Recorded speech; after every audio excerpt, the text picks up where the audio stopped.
Just keep going. You just keep going. You chew the fat. You shoot the shit. And hey, Yeah, everybody. exactly. Hello, everyone. Especially I'm watching playback. Happy Saturday. Tom and I are back, and Tom's been feeling a little bit better, and his schedule opened up. And I said, "Hey, you want to do a Saturday night chill?" And he was like, "Sure." And I had the coolest thumbnail for this, and I had it all created through Canva. I don't know what is going on with StreamYard, but I went to go upload it and it kept telling me too big, too big. I'm like, what do you mean too big? I've used this background and everything. I just added a couple little things that stayed in, and I had to go and just do that kind of little Weird. generic Yeah. one. But God, so frustrating when you're a creative and you want to bring your vision and you want to share it, and StreamYard tells you no, go yourself. Maybe they dropped their size limit. I don't know. Well, then Canva should know, because Canva has their thing that says specifically thumbnail for YouTube. And even today, when I went to make ours for Nancy, it fit perfectly inside. It didn't go out over or anything, and it still told me it was too big. And I'm just like, okay, Streamyard, off the crack. So, There's Grimly. hi, Grimly. Now my other he's gonna get. Yep, here he comes. Hi, Grimly. She's like, oh yeah, I'm Great. just gonna clean. Mine sticks his butt in the camera. She just wee. Got to show it all. Hello, everyone, come say hi. Okay, be good this time. So, see, there's cousin Grimly. Well, sort Hey, of. Fatima. Hi, Fatima. And there is Hey, Tropical Amanda. Empress and Spirit Amanda. Say hi, Amanda. Marcy says hi. And there's Beth Spastia. Okay, come on. Grimly. So we're trying to make sure that they're like trying to outdo each other, everybody. It's, oh, I'll put my butt in the camera if you go ahead and just start cleaning yourself. Oh, that's funny. The one day with Jane the Secret, Annabelle she's doing a live. Annabelle's behind her. Up goes the leg. And Jane's like, seriously, Annabelle. She's done that to me in like work meetings too, where I'll be on Hey guys, camera. what can I say? Oh my goodness, yes, everybody. It's not Tom's birthday. It's My birthday. Not yet. Jonathan's birthday. Not till next month. But it's the caffeine, y'all. You know. A surprise pop-up. Hello, hey Ange. So we've got people popping in. Hey, Yeah, Ange. Tom and I used to do this when with Jeff, and Yeah. I said, hey, I miss doing a Saturday night though. You want to join us and join me? And he said, yeah, let's do it. So the stars aligned, because we can't always connect on every Saturday. So I think it's like No. once a month. I think we can do that. It seems I like think we're that's able to basically do what it's been this. working out to. Yeah. Yeah, and that's cool. So we have, oh my goodness. So yes, happy birthday to Jonathan, and Fatima is here. Amanda is here. Handsome Hermit Tom. And I'm on time, Amanda. So there you go. And yep, he was here way early tonight. He was earlier tarot, earlier ritual tarot, and Beth is here. Hi, Beth, and Ange. And let's see who else is popping in. Gerald just popped in. Gerald. And it's, oh my goodness, and it's Beth's birthday too. That's right. Happy birthday, Happy birthday, Beth. Beth. I mean, this is a Beth birthday pop. That's why we did it. There you That's go. exactly Just for why we did it. Jonathan and Beth. Yep. So I hope everybody, I know Jonathan, your day is still early a little bit. So I'm still hoping you're enjoying your birthday. And I'm not sure where you are again, Beth, but I'm hoping you're having a beautiful birthday, my dear. And let's see, everybody's saying hi, saying happy birthday. And there's Courtney. Hi, Hey, Courtney. Courtney. Oh, I love that doggy's face. I just love that. That is so sweet. Howdy, all. I'm here for a bit before my call. Well, thanks, Gerald, for, oh, excuse me, popping in. It's Thank you, coffee. Gerald. And that's all that's in here is coffee. So I'm just doing water. Just water for me. somewhere, yep.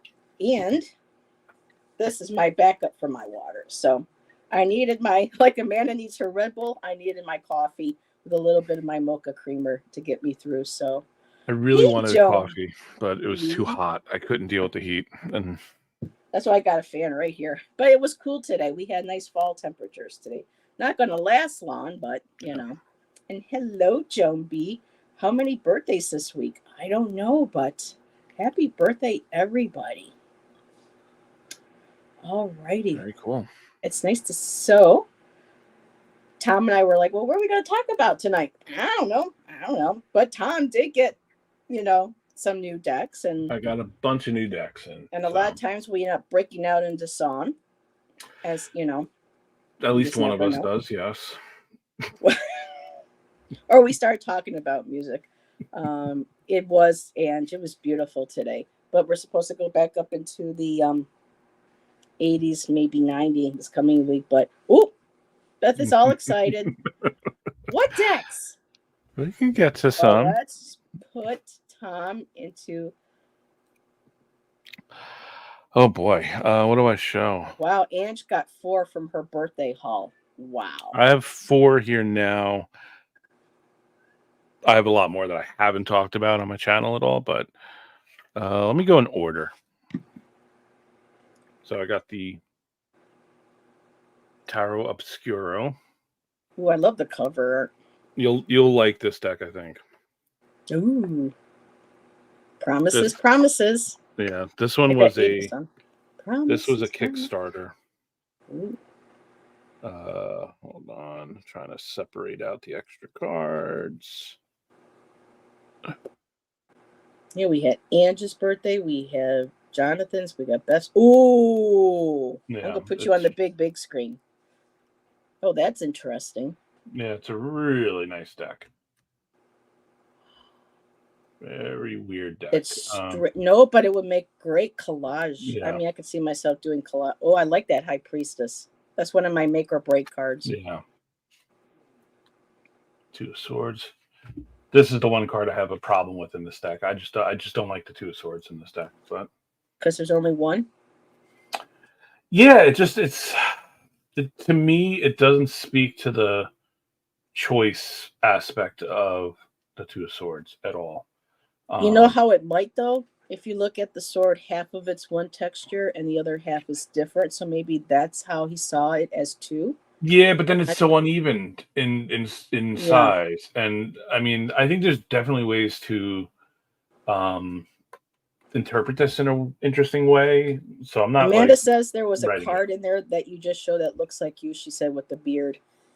Yeah. I sent Tom pictures of things I see online. I'm like, look, an old scribe. It looks like you, Tom. But yeah, some really cool. Oh. Yeah, like just really nice. Yeah. You don't Sorry, I'm not getting. It's not focusing right. So, but there's a bunch of cool. Like this is the Fool. Oh, so it's out of order. Okay, so have you? Yeah, I've shuffled it. I've used it a little bit. So the Queen of Wands. That's one of my mains in the Moon. Do you like those? Yes. Oh, here's just for Amanda. There's my Hermit. Oh my goodness. Reminds me of the Wraith leaders. You know how they had the big pointy helmets. Yeah. From the Lord of the Rings. There's some spooky looking cards in it too. Like, I mean, they're all kind of dark to some extent. Yeah, yeah, exactly. Yeah, this has a very Nosferatu feel.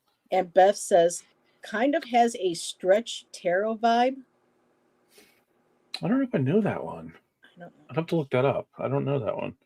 And Joe says, I love photography-based decks. Yeah, they're cool. Yeah, I mean, this is definitely manipulated photography. When I first saw it, I actually thought it was AI, but I did some research on it, and no, it's not. What was the cards you said? I typically like the Moon card, and I like the Queen of Wands.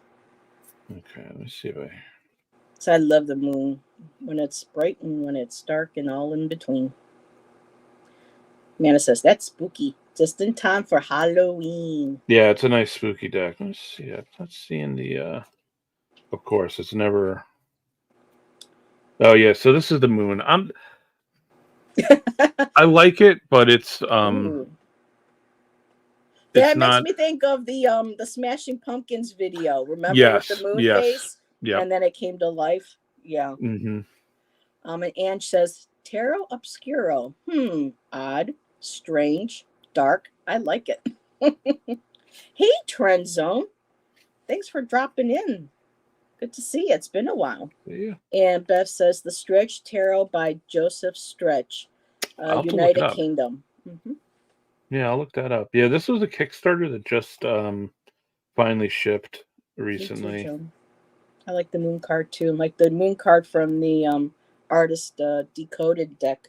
Um, I just absolutely love it. It's like the moon. There's a person standing in front of the moon, and instead of being all like dark and scary, they have all these beautiful jewel. Looks like jewels and gems. And ooh, let me guess, the devil. Yep, devil. Muhahaha. But it's like there's some odd choices. Like, I mean, I like this, Yeah, I'm but gonna keep like you on the big screen. What the? this is the tower, but See, it doesn't have. It doesn't. no, the tower's supposed to be fall. I have so many decks where they Yeah, don't want to make the tower fall apart, and I'm like, why? It's supposed to break, and that's why you're supposed to rebuild. You yeah. know? So I really love the deck. I hate the backs.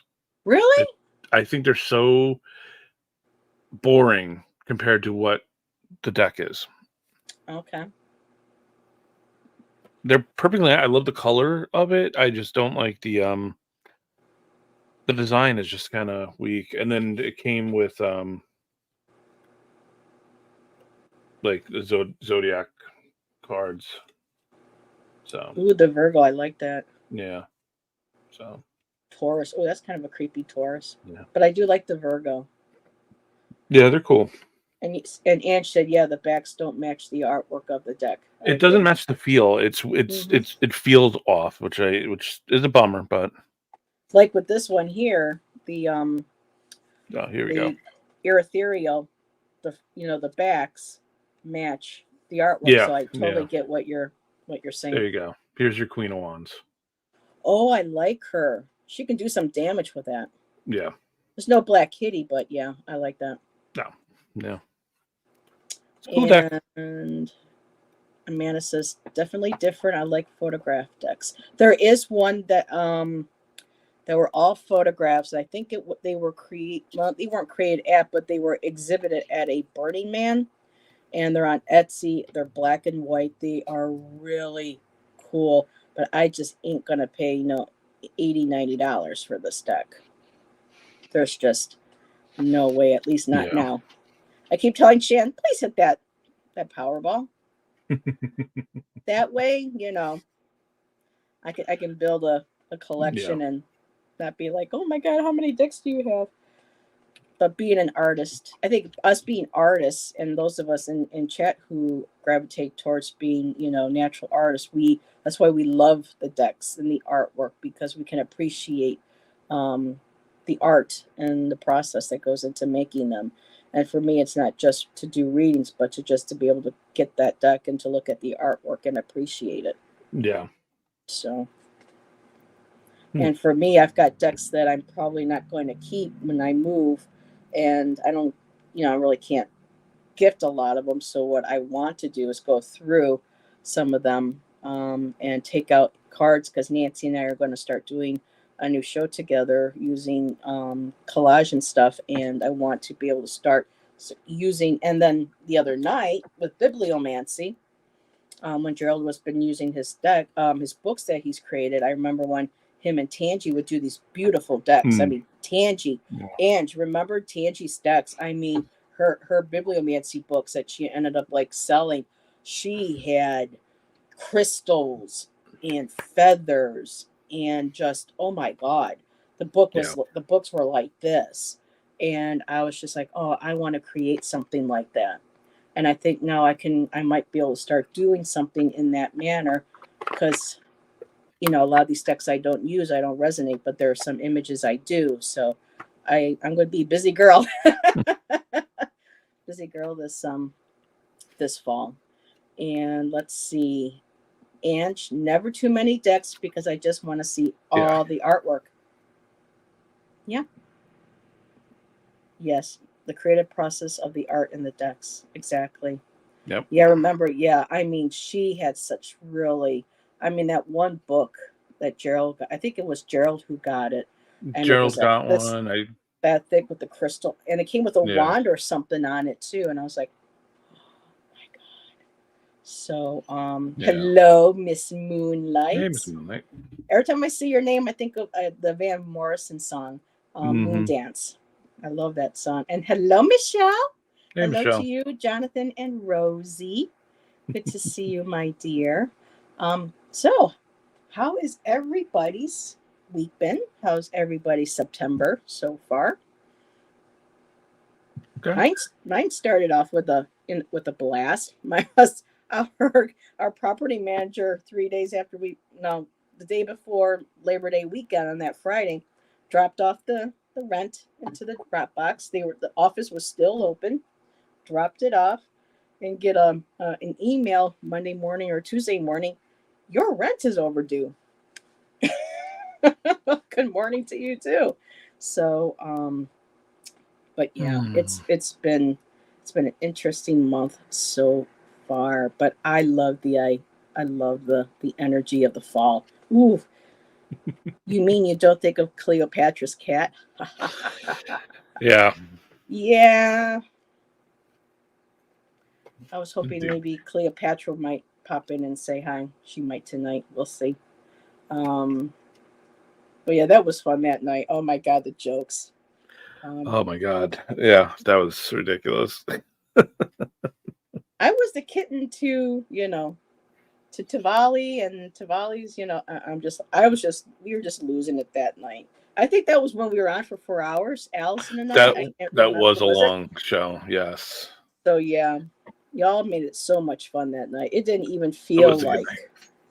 it didn't even feel like 4 hours. I think Allison and I could have just kept going on. Oh, good Lord. Oh my God, cozy. Yes. Hot cocoa. Whoops.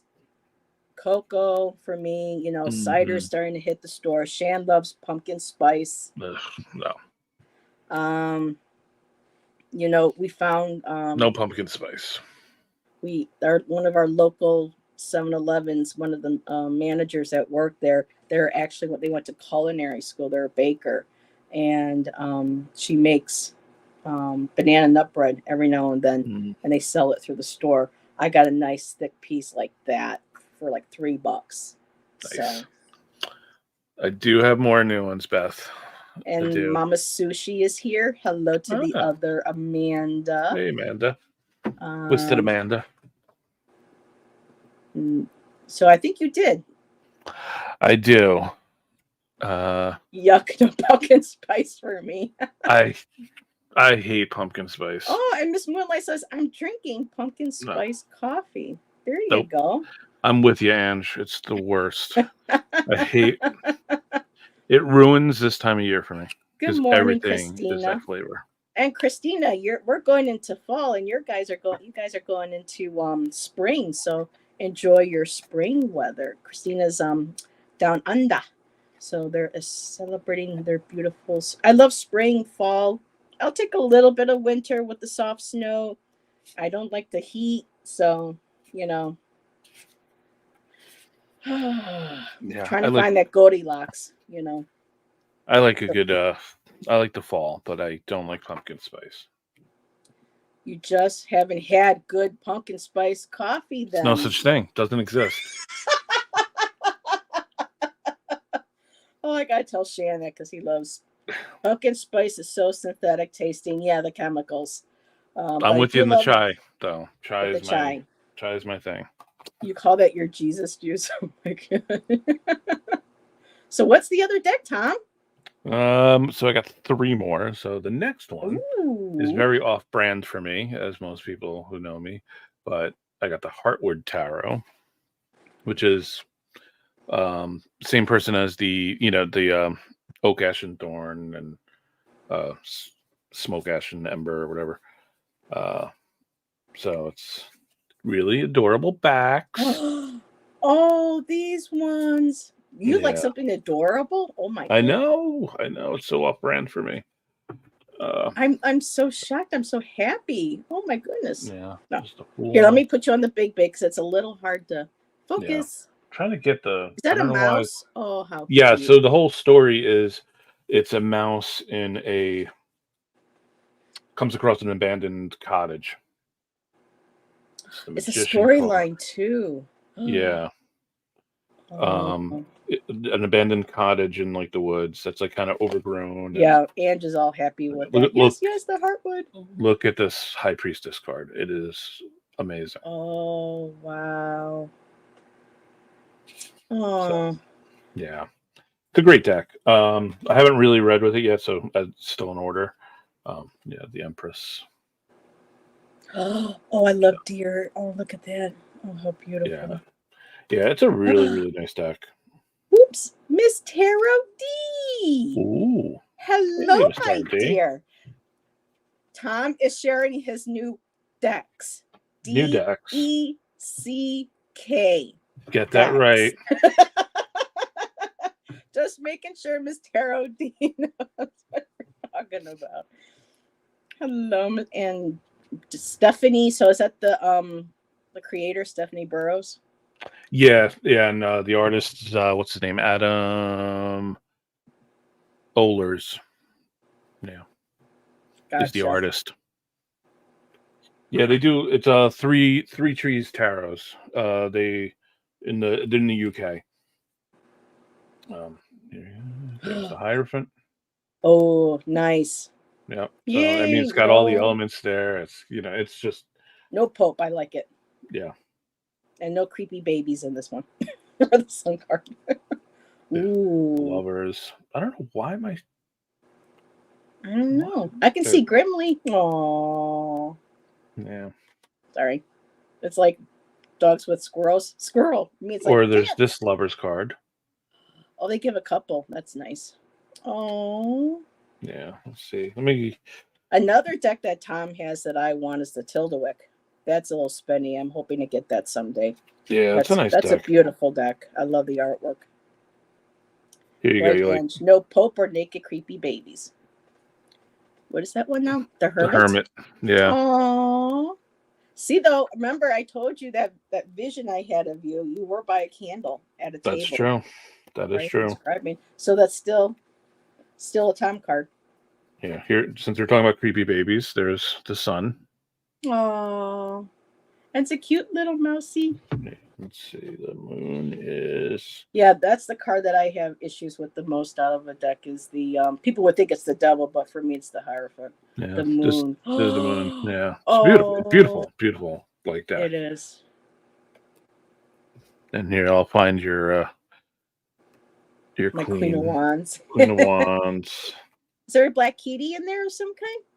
I don't remember actually. Maybe a black kitty looking at a mouse or them. Nope. No. Oh wow. Allison would love that. She loves the hares and the rabbits. That's beautiful. Yeah. Reminds me of Watership Down. Remember that movie when we were younger? Yes, Watership Down, yep. They showed that to a group of young elementary kids, and I had nightmares. It's not gonna scar you for life or anything. Yeah. And Miss Moonlight said the Tildewick was too busy for me, and the guidebook was torture to read. The font was so small. Go ahead. There's a really good guidebook that you can buy. If you join the Facebook group, there is some there's a fan-made guidebook that is amazing for the Tildewick. It's like $3 that you can buy. It's really good. I ended up seeing the Tildewick through Sahana's channel. She went through at some point and was doing the comparisons and I was just sitting there looking at, and I'm like, this is gorgeous, absolutely gorgeous. And Miss Taro D said, wow, that's a pretty big mouse. Yep. Thanks, Miss Taro D. Didn't they do a Watership Down tarot? I don't know, but yeah. I'm scarred for life with that movie. That was just so, oh my God. And Ricky Tikki Taffy, I loved that. And man, at the end though, with those snakes, I was like, yes, get them, kill them. Yeah. But I emerged from the snakes too. So you know, what can I say? That's Heather. So what else do you have there? The next one that I got was the System Oracle. This is by Daniel Martin Diaz, the person who did Earth Magic Tarot. See, there's so many tarots out there. I have no idea. Earth Magic is So very many. similar to like Pagan Elderworlds. That's what it gets compared to the most. I don't have Still it don't know that easily one either. accessible. But Tom, so you'll have to do a flip through for all your decks someday. one day. So this one's cool. This is a it's not in order. It's a Oracle deck. Ooh. Now, is that the Depeche Mode deck you're talking about? No, but same artist. Oh, same art. I was going to say it looks similar. Yeah. Ooh. So it's all sorry. My fat hands are in the way. But stop. We can see it just fine. Yeah. So it's a cool deck. It's really amazing. It's quality. different. I really like it. I've been reading with this for the last couple of days, and it's been like stuff shockingly dead on. I'm not even really a big Oracle person generally. I like Soul. Yeah. Oh, that reminds me of the mycelium or the mycelium, the underground with the mushrooms and everything, and how. Yeah. And Ant wants to know who's the creator of the System Oracle. Daniel Martin Diaz. Right, that's his name, I think. Let me just double check, make sure I'm saying his name right. Oh, Michelle found something. She posted a link. The Lapine or Tarot. Oh, that might be for the Watership Down. Oh, okay. Yeah, Daniel Martin Diaz. Very cool. So it comes with this really nice guidebook. It has a really good breakdown of every card. Really good. Cool. Really nice. The box is like a sliding, box. Really nice. Very happy with this deck. But yeah, it's got some Omen. Scary. Eclipse. I think we got another Eclipse coming up too. Oh, do we? I think so. I've been hearing talk of Eclipse. Ooh. Emergence. Yeah, so there's a lot of cool cards on that. But yeah, so this one I had on pre-order for a while. It just shipped, came in earlier this week, and then literally like 2 hours ago, I got another deck of his that came in. Hey, Karen. Oh, let me get him back on the big screen. Hey, Karen. Care Bear's here. Yep, Eclipse on September 18th. Ooh. Oh, wow. So the Metaphysic Tarot by same artist, Daniel Martin Diaz. This is a deck that he had a couple years ago, but like I guess he did a new version of it. Really nice silver. Well, I'm gotten into gilding now. It's like I'm spoiled. Yeah. If I don't get a deck and I don't see gilding on, I'm like, nah. But yeah, it's nice. This is a weird deck. You know what this art reminds me of too? Remember, I don't know if anybody knows the band Franz Ferdinand. They came out in the 90s. Yep. The artwork, the way they threw some of those things together. That's reminding me of some of their video. Yeah, I can see that. Ferdinand, yeah. Just take me with you, or something like that. Yeah, so this is like a deck that you're supposed to like. It kind of connects together, and it kind of, it's like an electronics, like diagram basically. So when you lay them out, you see how they connect, and then you find the patterns, right? Something like that. Basically, so cool. I haven't read the book or anything yet. Like I literally just opened this, so, but. And I like the black. I like black cards. Now, he also has this in white as well with like a gold. Schematics, yes. Schematics. Yeah, it's schematics. Yeah. And circuits. Yep. Yep, very much a circuits. So it's a cool deck. See how it I goes. like it. That's very cool. Usually I'm all about color and this and that, but I definitely like that one. Yeah, I don't know how this will read, honestly. Like, I'll have to see, but I'm intrigued. I think Do it's you just a plan cool concept. do you plan on doing any sort of live readings, or are you going to stick strictly with personal readings for yourself and for close friends and family? You ever think of venturing out and doing So a I've been toying with the idea of doing some readings. I get like nervous about doing it like on lives for some reason, Mhm. especially with a bunch of other readers. Um, I Why get very you self-conscious. pulled a couple of cards at one time with me, and they Oh were yeah, very no, I good. do it every now and then. Yeah, yeah. I have to be in the mood. But yeah, I generally am somebody who just reads mainly for myself. Um, and but I do Oh, like there's ooh. some discords I'll read for people on, and yeah, Michelle says Jonathan builds his yes, own computers and works with printed circuitry. He likes that deck. it's a nice And deck. Karen Yeah, says her husband can read that. yeah, He goes, yeah. I mean, this I've built some synths and stuff myself with electronics. I ooh, solder and stuff, so I can $35 read for some of that. a bookmark. Yeah, but when you see it, you understand why. Oh, okay. It's a work of art. And look It's at this. I told you. I got an awesome reading from you once. see, there you go. Thank you. I don't know if I've ever gotten a reading from you.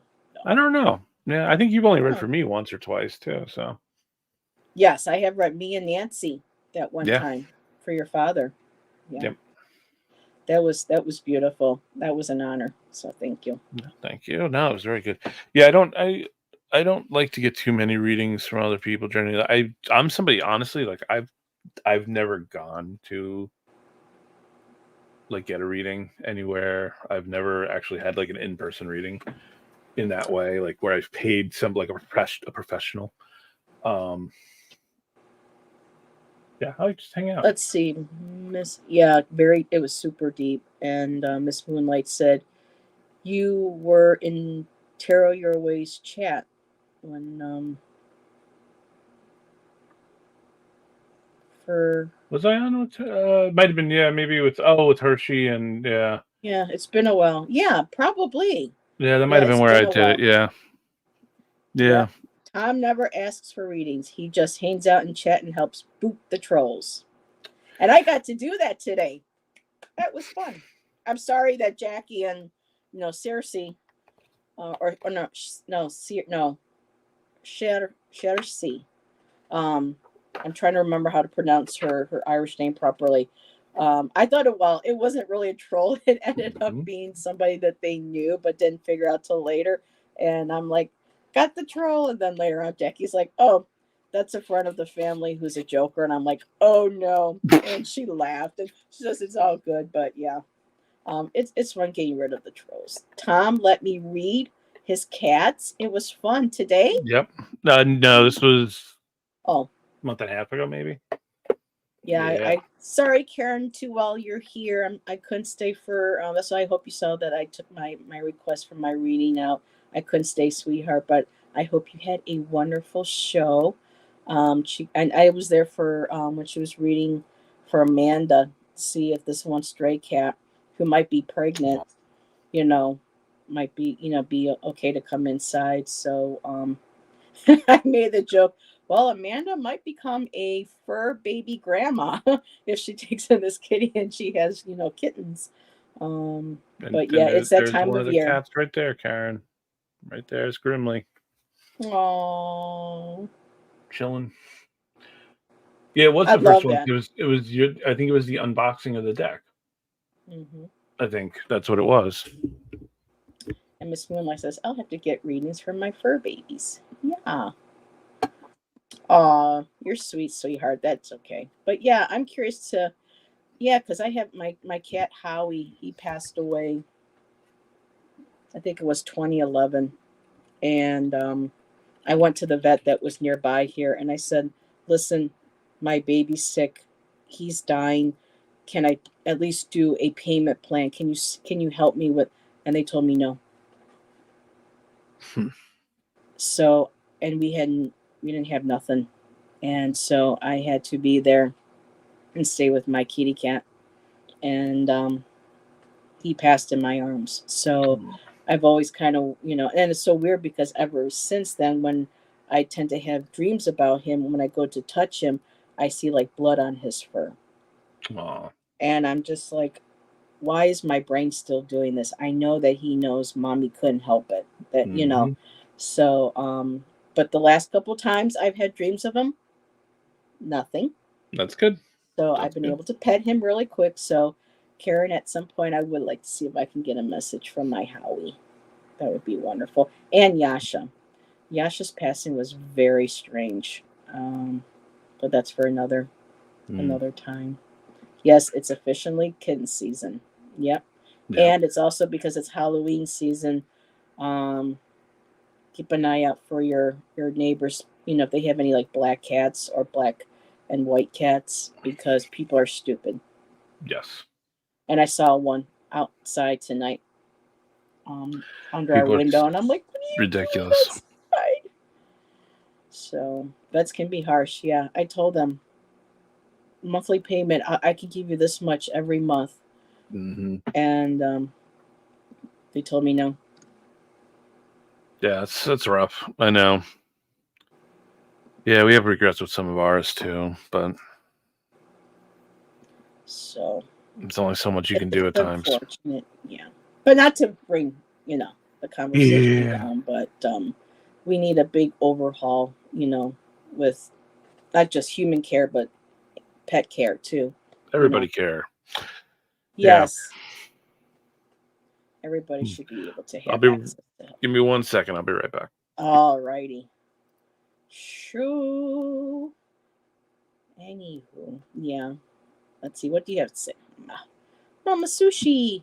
I've been saying the baby's a baby sushi. Oh, Aurora is so sweet. My roommates brought a ton of cats and would not spay or neuter any of them, and they kept inbreeding. Oh, God. Yeah. Oh, my God. Yeah. But, some places have um, programs that you can apply to for help, but not everybody in all areas will do. It's so limited in areas that with the mobile clinics and stuff.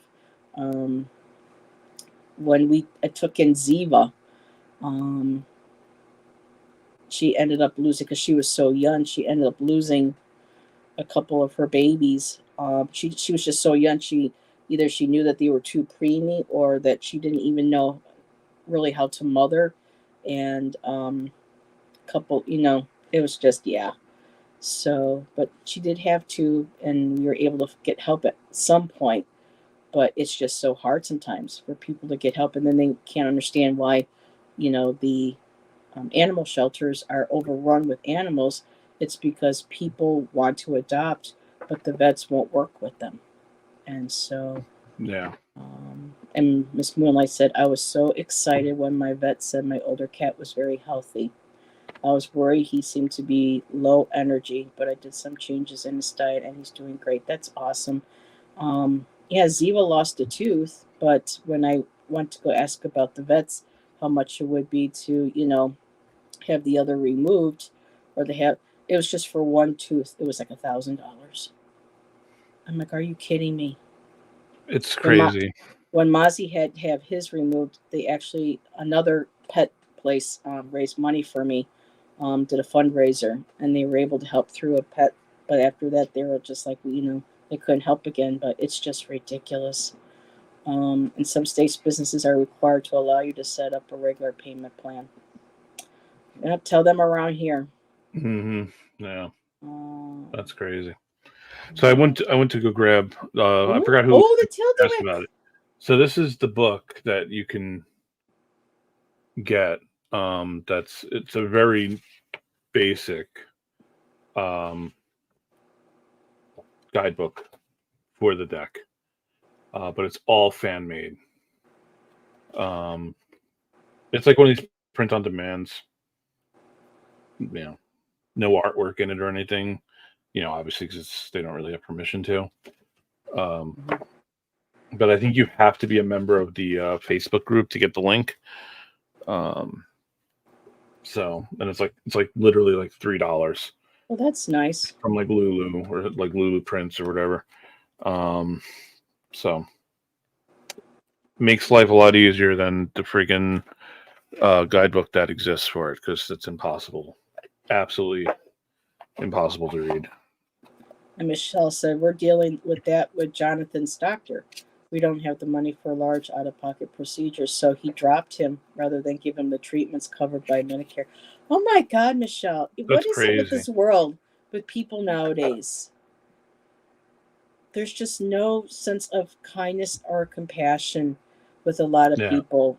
Jackie's friend Cersei was sharing a story how the one day she was in a store and there was this one woman who said, I'm just looking, I can't buy anything. And they were explaining that, and they're in Ireland. She goes, my income is very limited. And she goes, I don't get paid for several days and I just haven't eaten in like 2 or 3 days. And so she was like, that's no, she goes, I couldn't leave the store knowing that. And she took the woman to go have lunch, and then, a few days later she found, some of the money back and then another lady gave her a gift. But it was just like, that's true acts of kindness, looking out for people. Were you going to share something, Tom? Show something? No, I'm just looking at somebody. Who was it? Somebody asked. Where can you order that book? Okay. Yeah, I'm trying to find either what the group is or if there's a link. I'm pretty sure it was through Lulu is what I had ordered it from, but I don't have the link offhand because it was part of the Facebook group. Let me see if that exists still, because maybe it doesn't. And they do price gouge, Ange. Yes, here they do. At least in New York, they do. And I was so, when I was living in Flagstaff and I was working at the animal shelter, Piper, Howie, or Lilu, if I needed help with something, Dr. Fisher or Dr. Moore said, come on, just bring them in. We'll take a look. I can't, the things that they did for me and what they would charge now for, what they did for me for free, it's criminal. It really is. It's like, why do you go to school for vet care? If this is, I thought are you there for the animals or if it's just for the money? It's, I don't know. Bye. Oh, Amanda had to go. Bye, Amanda. Oh, that's right. She's got a show in a little bit. Yeah, I'm sure she'll be on for 10 hours tonight. So keep passing her the Red Bulls, Ange.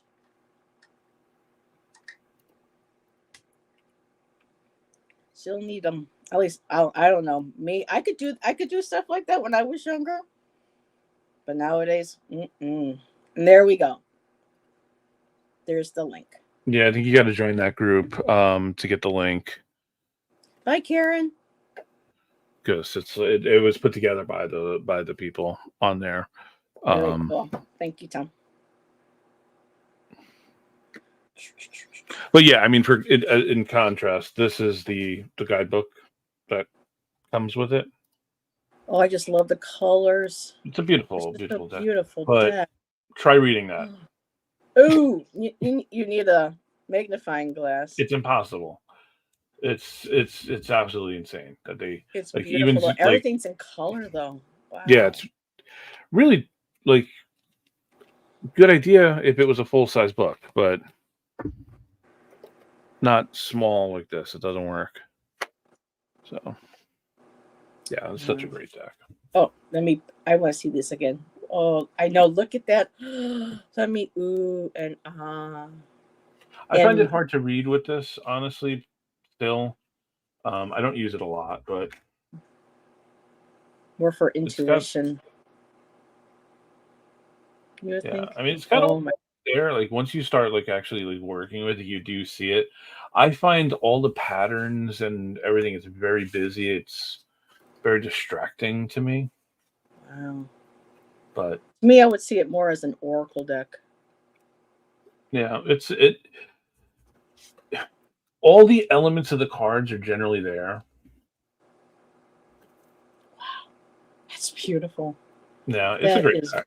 That is gorgeous. It really is a nice deck. I think the backs on this edition look like Christmas wrapping paper, but you know.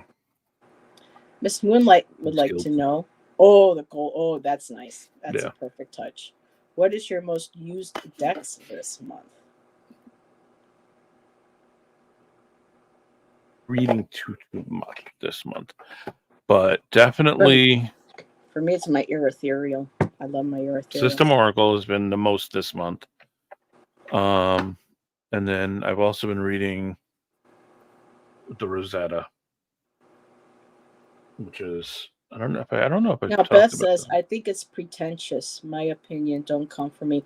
What is the gilding on the cards? Just the Beth? Tildewick in general. Hey, we all have our preferences, what resonates with us. And Me, I think if it had a black border, it would be easier for me to read. it's a tough I deck do to like read with. It's a really tough deck to read with. Yeah, this is the Rosetta. Ooh. This Let me is put the you on the back. biggie. Those are 6 of wands. Oh, that's very Thoth. It's a Thoth based deck. No wonder. Oh my God, It is. It's like taken right out of Yeah, this is MM Moline. Yeah, I know we were ready to have people coming after us the other night when we were saying that, Frida Harris, Frida was more of a better artist than Pamela was. Lady Frida Harris was definitely a better artist than Pamela. And Ramon was like, "Oh, sorry." Well, Truth look hurts. at it." I mean, yes, she included Snuffles. Snuffles is awesome, but Lady Frida was much more better, as an artist. As an artist, I think just technically she was just a better artist. Personally, in my opinion, obviously. Yes, they were very different artists. Yes, but when I would see the two, I was like, wait a minute, it just, it just. I mean, like I said, I can appreciate the symbolism and everything that she did with it, but just when it came, I have the Radiant RWS, which I like the color better and the way that it was printed and reimagined for it. But yeah, the Thoth deck was actually my first deck that I ever had, and then of course when I found out about this guy, kind of, I was just like, yeah, those letters are interesting. But who knows? Maybe one of these days, because I do love the world card. As much as I don't like snakes, I do like that world card in the Thoth deck. I love the colors; they're so rich. I mean, her color what I like most that because with Pamela, it was just basically the white, that same white, blue, orangey, and it just, but with Lady Frida, she had all these different values and shades, and the colors were rich and deep. And yeah, I mean, so for me, that's why I think the art is better. Yeah, I don't have my thoughts next to me. But And Bev says, I personally don't like Lady Frida's art. I mean, I can understand that. Unnecessarily aggressive. Yeah, I can understand that. It's very angular. It's very of its time. But that's a time in art that I really like, so it works for me. But it's a taste thing. I get it. It's subjective. And yes, she did a lot of theatricals. I totally get it. And the symbolism that she used in the cards have very strong, and she did very well with the symbolism. Just for me personally, as an artist, I just didn't resonate. I think mostly really with maybe the color palette. Mm-hmm. I just felt like just could have. Could you imagine if her and Pamela, Lady Frida and Pamela, worked together? Like, how we get together nowadays, different artists. Hey, let's do a deck, boom, boom. Could you imagine back in the day if they could have done that? Now that would have been an incredible collab for a deck. Would have been interesting, especially since she was a hardcore Christian by then. Who was? Pamela. Oh, so she ended up walking away from it? Oh, very quickly after making that deck. She actually she converted. I didn't know that. It's just a couple years after the fact. Yeah. Interesting. Yeah. Yeah, that would be a cool deck. It would. Yeah. Yeah, no, it was the Thoth was my deck, my first deck too for the long time. It was the only deck I used for a very long time. Because when I was like, a young kid, when I was like 12, 13, when I first got into tarot, I thought the RWS just looked old fashioned and boring and Yeah, it didn't. It didn't. Yeah, it was while she was working on the deck. Actually, you're right. Yeah, yeah. It's why it's part of probably why there's so much symbolism. But I mean, weight brought that in too. So now for me, I think Tom, have you been considering the ethereal deck? Is there any images you want to see from this deck? I do like. There's some stuff I like about it. I also find some of it just reads way too. It just looks like Midjourney so much. Midjourney? What's that? Midjourney is a tool. The tool to create one of the tools out there that creates AI. Oh, the AI. Okay. And it's very. I don't want to be demeaning, but it's very basic Midjourney feeling to me a lot of time. But I do like a lot of the cards too. So I really do. I do like the deck a lot. I don't know. Some are a little disturbing to me, but I'm like, it's shadow work, so it's supposed to make you feel. But some of them, I mean, they're just absolutely just gorgeous. I mean, yeah, no, they're very pretty. I mean, I think a lot of them. I think if I was going to choose a deck, I mean, I like the darkness of this deck. Yeah. I like the darkness of this deck, but I find I prefer probably the artist decoded a little bit more, maybe. I know the artist decoded loves to explore the tree of life, the Kabbalah. Yeah, but I don't have either of them, and I don't know if I ever will. I love Somnia, Beth. I absolutely love Somnia. It's one of my favorite decks. I'll have to look that up. It sounds familiar. I mean, there's so many out there. I don't know if you nowadays. Would like it. Probably not, but because our tastes are just different. But please hold. Please hold. Too bad we don't have that interlude music. The elevator. Can we see more cards, Heather? Oh, from the yeah. So let me move. So the ethereal, there's a story behind it. So the creator Vixen, in his he's young still, but in his early life, he was a sex worker. He was an escort. I don't know if he did clubs or dancing, but anyway, his name was Vixen on the streets. And so when I don't know the full detail of the story, but his life took a turn and he got into spirituality. I believe he's Wiccan. I know he is a witch. I do believe he's a self-proclaimed witch. And he wanted to create a deck that kind of reflected the shadow work that he had to go through and that he does still work through from living on the streets and having to work the streets. And he's absolutely hysterical. He doesn't do live videos or readings, but he does these shorts and he posts on Instagram and on YouTube. He's just, and so for him, it took him a while because he wanted to kind of work with the AI and create images that kind of reflected what he felt and going into with his earlier life.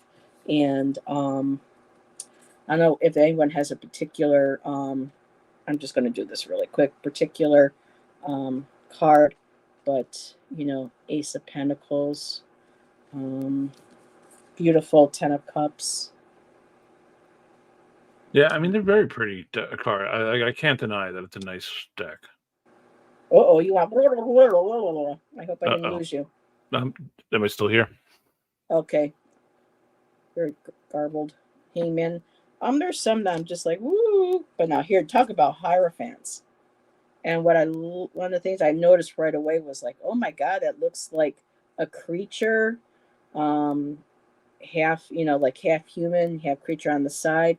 And when I was talking to Nancy, because Nancy Crohn's Intuition has this deck, And when her and I were talking about this, just how powerful it was, she said to me that she was feeling like those are one of the souls of the children that were abused, um, and by the church, you know, back in the day, and not just, you know, from this century, but what, you know, the early, you know, papals did to the young kids, especially the boys. So you can get very, very deep with these cards. Um, do some resonate with me with the actual, but it allows for one to go in a little bit deeper. Um, and these are great actually too for paranormal readings, which I'm going to be doing more paranormal readings on my channel. So those will work perfectly. Now the devil is just like, wow. Yeah, that's creepy. That's Yeah, scary. I like that card, but I it's, bet you do. But but I heard a butt it's coming, and I love yeah, the Ace of it's just Swords. so I don't know. It's the AI-ness of it. There's just something there that I just don't like about it. Yeah, Not that I'm anti-AI, but I'm not. the King of It's not a first Pentacles. choice. Wow. So some of them are just really, really beautiful. And, you know, there's a lot of people who do mass market now AI decks just to make money. And with me, what I could get behind this one was the fact that he actually took his time. There was something that he used himself spiritually to show what he had to go through and what to work through, and wanted to create a deck for others to do the shadow work with. So there was substance, there was a spiritual, you know, purpose, there was substance to the creation of this deck. And like the artist Dakota deck, there was it was created by another artist, digital artist, who wanted to bring the Hmm. two, his art and the new movement going forward with AI, and to create that deck. And he includes all these wonderful prompts for and her these beautiful prompts for people to actually create their own art, whether it's paintings, music, a screenplay, journaling, just so many any it's an incredible deck. It really is. I can't talk more.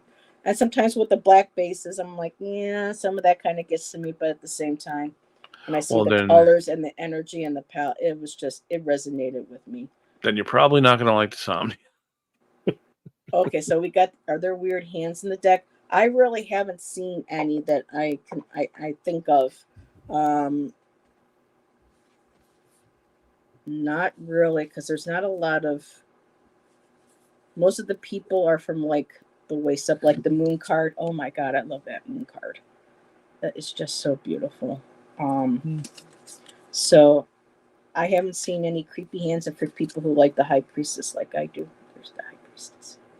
So, but yeah, I ended up having to get an extra deck because the initial one that they sent me, the printer messed up a bit on it, and it was no big deal. I took just pictures for Vixen, and I said, I don't need another deck. I go, but you know, in the light where you can see some of the crease from the printing plates, and some of the ink had picked up in a little bit in a few areas. I said, I don't need a replacement deck. Don't worry about it, sweetheart. I just want to give you a heads up in case you hear anything else. And he was like, no, no, no, no, no, no. We're sending you a brand new deck. No ifs, ands, or buts. I'm like, oh, okay. So now I You've have got that a deck nice backup. where I can use for art now, you know, and for booking and collage and bibliomancy and stuff. So, Yeah, um, yeah. So so this is here the we go. Somnia. Here, let me get you over there. Oops. Ooh, You've probably seen this being used, but it's a lot of people don't like it. It's all photos. that's cool though. I don't like the white border. It would be nice if it Yeah, was I mean, black. you know, a lot of so the people in it are all generally their faces are covered or they're covered in sheets, which people tend to react to. See, like it's very. What was the reasoning behind that from the artist? Or did he give So if one? I remember correctly, and somebody in the chat probably like Beth probably knows more. Yeah, I'm not as huge. I do have the illustrated. The illustrated like looks like this. It's basically the same card, Ooh, just wow. drawn. people like this better if they don't like the photo one. Racine from Owl Moon Yeah. 513 uses the Somnia, but she also said it reminds her of a moody teenager sometimes. I Yeah. can't unhear that now. Okay, but there's no. Yeah. I mean, it's definitely got that kind of vibe. I mean, so I think it's based around like Hi, Christina. he was having like sleep paralysis issues. I'm not looking. So like it was based around like the dreams and stuff he was having. So like that's a great It's sun card. Carthot. It's Carthot. Yeah. Cathartic. Cathartic. Yep. Just like that ethereal. It was Yeah. cathartic for Vixen. Yeah, I mean, it's some Wow. great cards. I love this deck. I think it's. But it is a beautiful deck. little unnerving that you can't see on the faces like an AI, because the AI typically doesn't bother me too much. But when you know it's an actual picture of a person and their faces are all cut, it kind of like it gives you that creep effect. Yeah. But that's what they were going for. Yeah. Miss Moonlight said that I bought a deck on Etsy called the Surrealist Tarot from Crafts Card Store. I think it's AI, but oh, Miss Moonlight, is that the one that's like this? Now there's one on Etsy that is AI, and sometimes you can see the fingers a little bit, but it's a Surrealist Renaissance. It is gorgeous. Someday I want to get that. I don't know if that's the one that you're talking about, but if people know who Jeffrey Ripe Color is, one of the faces in the deck, I think it's a king card, looks just like Jeffrey. It was just like, oh my God, it was like his doppelganger. But for that deck, there were no suits used. It was all people's faces. And then the name of the card, which can be drive one a little batty. But for me, being an artist and having gone through art history, I fell in love with it because it did have that very Renaissance feel to it, but in a more surrealist, modern. Let's see. No, it looks like the Deviant Moonkind. Oh, okay, not the same deck then. Interesting. I don't know what that is because I think I see it here. Oh, he's on it. He's tapped in. I'm like, I got my computer here. He's like Ange when you're talking about something, and next thing you know, boom, like 2 seconds later, Ange just got that link in chat. Oh, well, let me paste. She's the mod with the most. Let me tell you. And you're Let me going to see be if I can here shorten with us. this. Here we are. Yes. Do not put a hole in my nice little mat that Allison sewed for me. Yum, yum, yum, yum. We do not need your kitty claws. Hold on. I'm still here. I got a Mozzie proof. I gotta move my little cauldron out of here. Move this out of here. Get that there. Because we don't want to destroy what we just got. But we don't. Joys of having a kitty. There you go. Now you can sprawl. Yeah. Yes. It's an interesting deck. Yeah. I kind of like it. Let's see. Best. Oh, they're still okay. They're still listing. Yeah, I'm kind of over these decks that are just like, and I know I just showed the Tarot Obscuro. That's basically this, but just these. And she says that's it. These dead on like face first, facing front cards are just very boring to me lately. A lot of decks have been doing it, and I just don't. It's just a character, and it there's no story generally. Beth says my last 2 decks have been mass market U.S. games, Under the Oak and Curious Travels. Love them both. Line of the Deviant Moon was on parchment paper and minimalist. Very cool. I don't resonate. Yeah. It kind of creeps me out, but I know some people like to use the Deviant Moon, like Danny Shane and somebody else for political readings. They say they like using it for. Yeah, I'm not a huge fan of. I like Patrick Valenza's work. Generally, I don't like the Deviant Moon as a deck. I find the colors very garish, but I do really like the illustrated Triomphe de la Luna deck of his. But okay. Boy, so many decks, so little that Heather knows of it. So it's like a TDM connoisseur. Yeah. The Chariot won me over, she said, from that deck. So yeah. Yeah.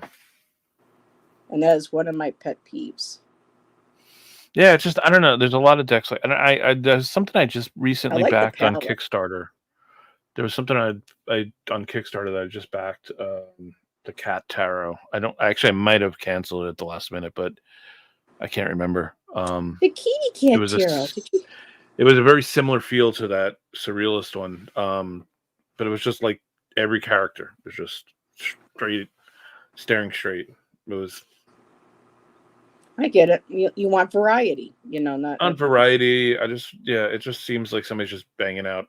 Like, Hanch says, I love Kickstarter too much. tell me about it. Tell me I about love it. Etsy too much. Every time I go on there, oh, look at this. I'm like, oh no.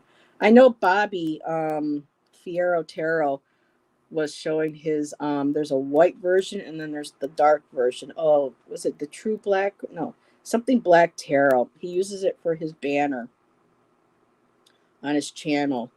And he pulled a couple cards for me one time. It's just I'm like, wow. And there's like a white version. I cannot think of. Oh, Bobby, where are you? I'm trying conjure. It might be the Bobby, true black. the It true might be the black. true black. Yeah. I think yeah. And then there's like a white one that goes with it that I think he's waiting to get or he did get, but that was very cool. See, I love black because it makes the colors pop.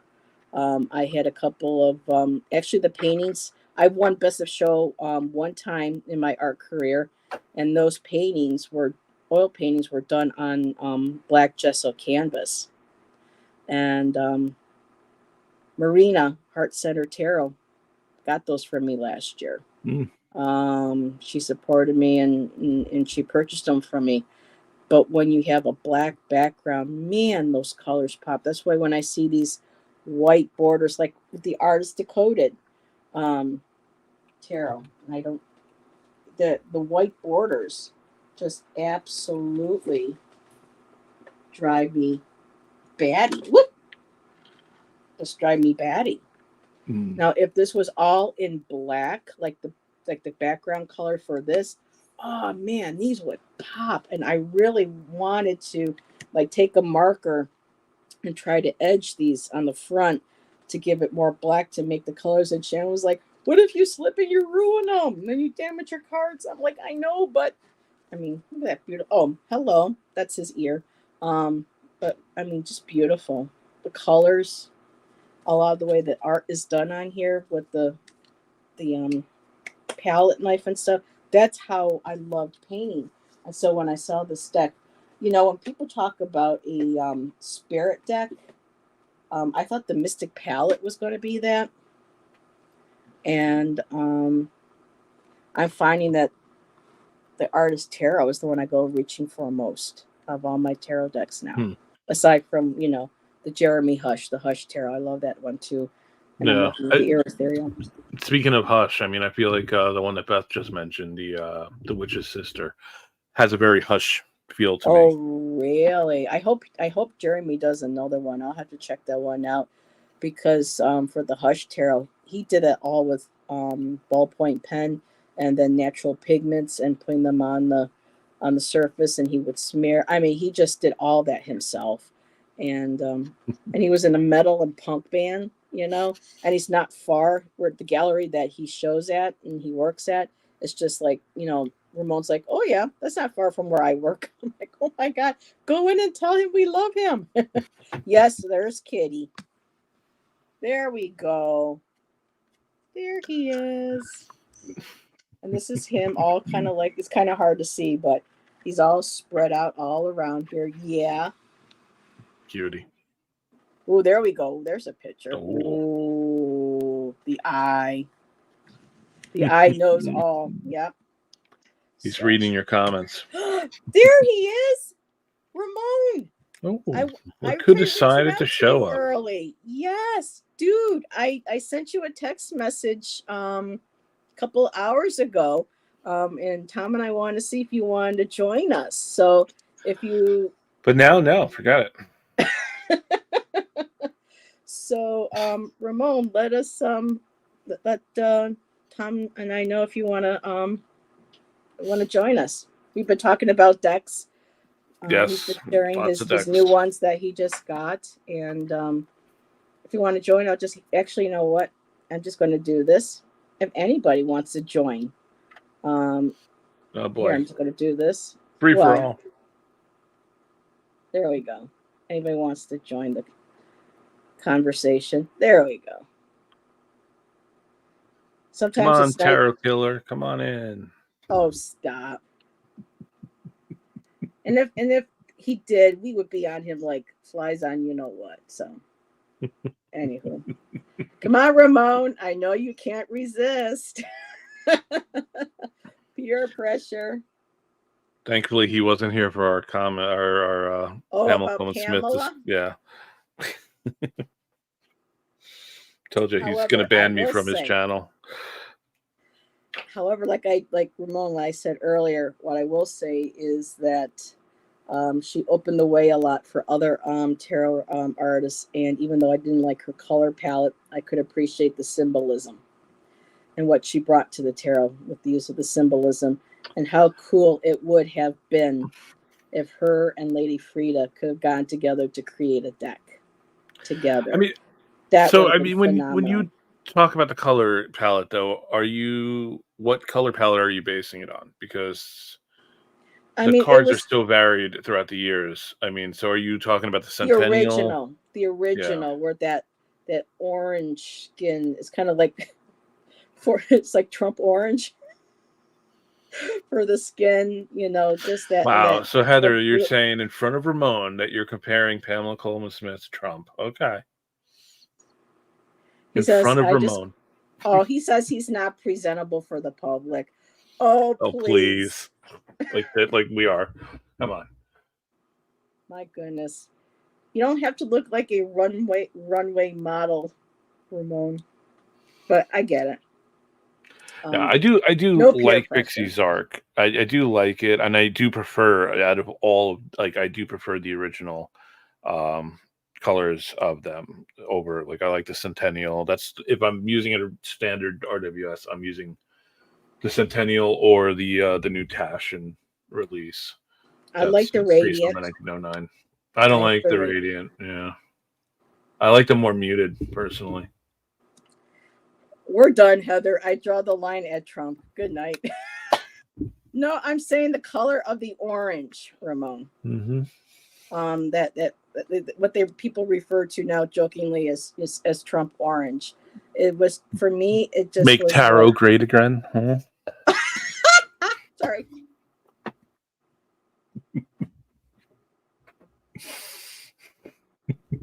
Oh my God. Yes. They're all like, time just broke, Heather. Make tarot great again. Oh my God. That would be a great name for a show. No, it wouldn't. No. Anybody could have that. I've given that out to the world. Oh my God. And I mean, if you do political readings, make tarot, that would be hysterical. I like tarot. Oops. We have to do a live on this topic. I have all 5 versions of RWS. There we go. There you go. Do you have the what's his name? The ones from oh my God. Like, no. Who's the guy that released them all on Make Playing Cards? I'm assuming that's the ones you have, Ramon. And best, why does it keep saying beautiful. Share? I don't want to share. Hold on a second. My StreamYard, I'm having issues with StreamYard, and I don't know if I'm going to bother paying for it. I may just go back to the free and do just limited shows because I'm getting tired of this BS. There we go. Yes, Conrad. Yes, Conrad Stein. Okay, so Conrad Stein. Yeah, I really need to buy those. I just haven't. Every time I put a Make Playing Cards cart together, I just never actually follow through with it. There's a deck that I came across. It's on my Amazon wish list, and I'm not saying people go buy me decks, but it was a RWS, but the colors were just really cool. I don't know if that's part of the group that y'all are talking about. I do like the Tarot Vintage. Those are very nice. I had to take my eyes off of chat for a second. But yeah, Ramon, let me and Tom know what Saturdays work good for you, and I'll keep in touch with Tom, and that'll be interesting conversation to have. I like the idea of having a conversation about it. Yeah, I think that's a low Scarabeo deck, Ramon. Let me see where. Yeah, it's the Llewellyn would have been the distributor. Okay, the Crafterian Bright Tarot. Is the I love the colors. I mean, Hey, Jay. Hey Jay, these are the ones here. Mm-hmm. No, not for me. I like the black border. I love how the colors pop. I love it's like not burned, but it's got. I just for me, I totally dig that color palette. I really like that one. To me, it's too bright and garish, but I understand why people like it. But yeah, it's just not. I like a much more muted take on the original RWS. Miss Moonlight, I can't. I have problems with my iPad and with Amazon. I have tried to put it, I think, under my about page, and it comes out not with that blue highlight. It comes out with it all written in all the code or whatever. I don't know what it is, but between my phone and my iPad, um, I can't. The only way people like when Ange and when Amanda, when they gifted me, um, decks, I would just tell people Amazon and just my name, Heather Johnson, and you'll see the decks. So, yeah, that's how. Let's see. I have it. I love it. Now, which one are we talking Yeah, about? it's on your about page.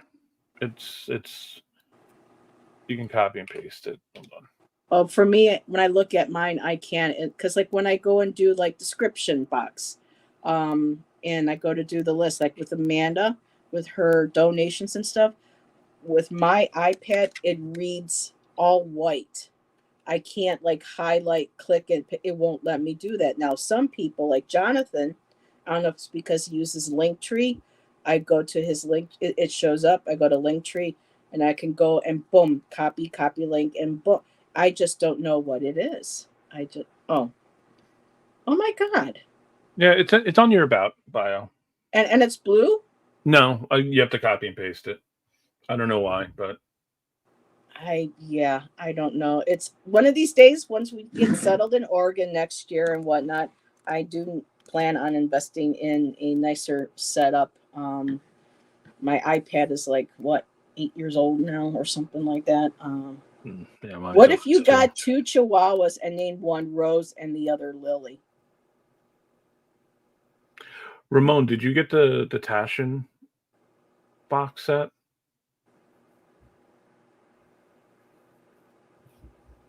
I don't know. Okay, so you guys know what Ramon, just come on. Just go like this. And you'll be perfect. Yeah, he's just gonna like Well, sip, yeah. The rest of us are, whatever. Yeah. We're just picking on you because we love you, Ramon. So Because the Tashin came out with the do I have it here? Oh, I had it somewhere. So Jay girl, what's up? What's happening? I have been watching a lot of while we're talking, and this is a chit chat, there is a great channel on YouTube that Shannon and I came across, and we love it. It's called The In Between. Her name is Carol Ann, and she does these videos on the scary, the strange, and the way she does, the telling, the storytelling. She's engaging. She always wears beautiful jewelry to go with her with her whoever she's wearing. But it's called The In Between, and she's got these playlists on Dogman, on Skinwalkers, on the Wendigo. There's ones on Atlanta. I mean, she does all of these, and oh my god, she is just so entertaining, so enigmatic. Um, but that deck isn't available anymore completely. Wow. Well, thank you, Miss Moonlight, for thinking about me. That was sweet of you. Um, but yeah, I want to start doing more of the paranormal readings on these things and all these different stories about people going missing on Shasta. And I'm going to when I get out to Oregon, we're not going to be that far from Shasta, but I am going to stay on the trails. Some people don't stay on the trails and then they just boop, disappear. But yeah, I want to start doing more of those. So I love doing the paranormal investigations, Jay, at a safe space. Maybe one day, I would like to go and actually do. I mean, like I haven't before. There's the Niagara Arts and Cultural Center. There's a little girl that's been recorded being there in the building. It's Girl Spirit, and they're probably going to start advertising soon for their yearly paranormal tour throughout the building. I have one of those stupid apps on my phone, and I couldn't get voice recorder. I couldn't get anything. So it's just like good old fashioned recorder, and just go in and. But they actually had her because Kathy used to be the director. She passed away a few years ago, and they actually one year had the little girl on the recorder saying, "Hi, Kathy." So this little girl, if she's a little girl, because sometimes spirits can screw around with you, as I've learned from this lovely lady right here. So you got to kind of be careful, but um, it's sad that when you hear about children, still being here. Um, I'm good. I'm going to make you spend some money. Oh, Yeah, I'm gonna blow his mind right now if he hasn't seen this. oh, is that the one that you're telling me about? That was the really expensive deck. Oh, you got it with you? It wasn't that expensive. I mean, it wasn't the most expensive deck I've bought, but no. So Okay. Whoa. there you go, Ramon. This is what you're gonna. Ooh, I could just see Ramon going, "What?" So it's a giant. So Oh, came that's a lot of with. box. So that's the box for it. Which I'm sure the cats love. No, just kidding. Came with this book, which is basically your typical Taschen type book. The ones that do the art books. Yeah. So it's a really, really nice deck. A really nice book. He says, "Bring it on, Tom." And on top of that, it came with a reproduction of the original release. Oh, good Lord. So you got the original Key to the Tarot by weight in its original size. So original printing, which is really cool. It's got the red edging. And came with the 1910 edition. It's a facsimile of the 1910. Oh my God. Even I'm like, Beth's like, "Oh wow, love that." So crackle backs. He's probably ordering it right now. You should be. It's only about $120. It's not that bad. Oh my goodness. For what it is. But it's really nice. I don't know what that is. Oh, Ramon says, "Oh, you outdid yourself this time, Tom." Mm-hmm. Oh. So. he's bowing. He's like, it's a good one. Yeah, they came out with this probably about 9 months ago. Yeah. Oh yeah. It's a really. I need this. Searching as we speak. Yeah, just go to Taschen.com. They'll have it. They literally just did a sale, so you missed that. So just wait for Black Friday or something, I'd say. But no, he's not going to wait. He's not going to wait. But yeah, I think like last Tuesday, Rain's got this new little clicker remote so that she can have her face here and then here, and then here. Oh, and she's like, Ramon, look at boom, boom, boom. And I said, watch, he's back. He's like, I gotta get that. And he's like, yes, I'm getting, so yeah. He loves all the, yes, I am. I said he's always getting it right now. Yeah, it's right there. I put the link. It's 125. Hi, Jay. Thanks for a Taschen book of that size. It's actually a pretty decent price. Wow. Yeah. For $120, I could think of a couple of indie decks I would love to get, but But that's beautiful though. It really is. If you are into, the tarot, and that's that is something nice to have. Yeah. I'm not going to wait. I didn't think so. Yeah. It's a really nice. It's just gigantic. It's like, what do you do with this? Like it doesn't even fit on most of my shelves. So we froze. Oh. I'm back. So you go move, and then move. It's not all fluid. That's weird because it's looking fine for me. Yeah, a little jarbly, but as long as we don't lose you. Shouldn't. It's so funny when it's like he keeps striking a pose. Tom is channeling his inner Madonna. Yep.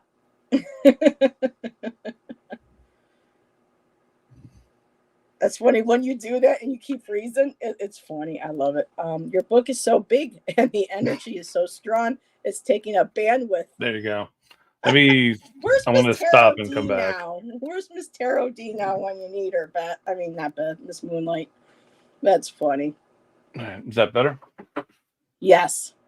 Okay, I don't know what's and he's going back. On. And Taschen does big package. Yeah, I have that deck too. Yeah. Yeah, it's similar. It's bigger than that. It's the same height, but it's much thicker. It's wider and thicker than the Dolly. But the Dolly set's really nice too. So I recommend that. But does size really matter though when it comes to tarot cards? Oh no. Here we go. Don't get Ann started on the 3 inches if she's still here. Miss Tarot D is not here. I have to do her honor and I have to ask that question. But your collection is growing. Yes, it is. Yeah, I'm at like 70 or so. Not that bad. I have most of the mass market ones because that's all I can really afford. I don't buy too much mass market, but some. Yeah, it does matter. My small hands can't handle the bigger decks yet. But with these ethereal ones, they are long. Yeah. So it's a little bit of a stretch and they bend a little bit. So sometimes I have to separate the deck a little and but yeah. Yeah, I have short hands, so I can't do long. I mean, I use plenty of long decks, but I have trouble shuffling. And Ramon says, thanks for sharing, Tom. I'm shocked that you didn't know about that. So, because, it came out, I want to say the end of last year it came out. And wow. It's beautiful. It's a beautiful set. It has gone on sale. So, I mean, that could be a show right there in itself. Yeah. Having two people who, tarot readers who have that box set going over and what they love the most too and stuff, that would be he'll have that by the time he'll probably have it tomorrow. Amazon does have it. I don't know what they have it at price wise because they were going up and down on it a lot. And Beth says that's one of the reasons I like Llewellyn so much. The card stock and size works for smaller hands. Yeah, I don't buy too many Llewellyn. I mean, I buy some low Scarabeo who are distributed through Llewellyn. So in that sense, I buy some Llewellyn decks, but I don't buy too many. I like the decks that Tina Gone does through Labyrinthos. I have a generic brand from that she did with working with Barnes and Noble. It's only $93. Is like $55 each. It's only $93 on Amazon. Ramon. Oh, yep. So there you go, Ramon. he'll probably have it by tomorrow or on Monday, depending on how long it. I rehomed decks because I couldn't shuffle them properly. Ooh, yeah. Some of those I'm just going to, like when I move, I'm just going to toss out the cards that don't appeal to me, and I'll save ones that do, and I'll use them for bibliomancy and art projects and stuff. Yeah. Yeah, I never get rid of decks. But I don't buy too many decks that I don't like generally. Oh yeah, I make sure I do flip throughs now. I watch the flip throughs. Yeah. Because I got stuck with, like, Miss Tarot D was talking about the Druid Craft, and I don't resonate. And I I was excited, and I got it. I didn't either. I saved a couple cards and just. Yeah, I'm not a big fan of that one. Witch Sisters and the Tarot of the Witch's Garden. Yeah, the Witch Sisters. I like the art in the Witch Sisters. Hashtag Tom forced me to do it. Tom made me do it. He didn't force you. He just gave you the visuals and the tools, and then exactly. I just yeah, it's Ramon sip. It's a cool little set. I think for historical, like it's worth having. But like that's the only two RWSs. Well, I mean, Pixie RWSs that I have is that the Tashin and the Centennial. It's the only ones I have. So I don't like the others.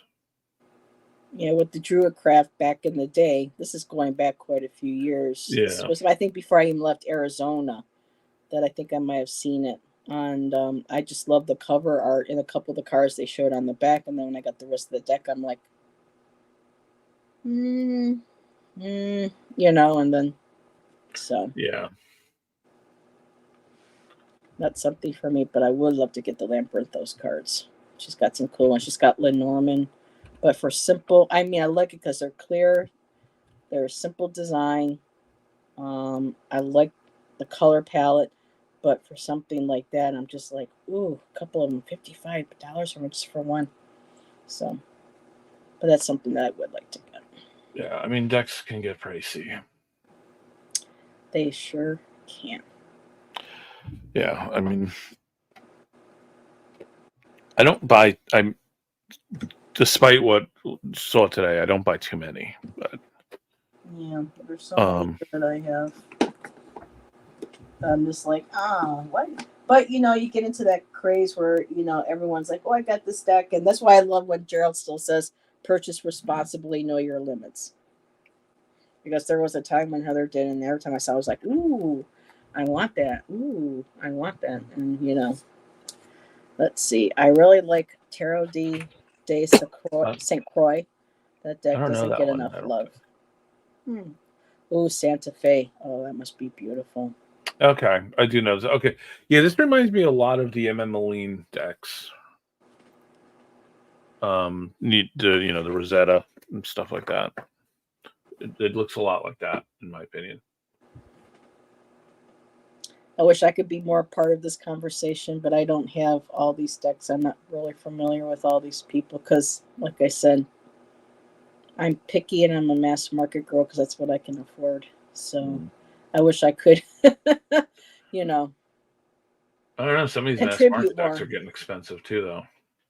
I know, it's like, wow, $24 now. Going price for Well, like look at like the what is it? The Fyodor Pavlov is like. Oh, that's on my list. It's like $47 or something like that. Like it's pricing for mass market.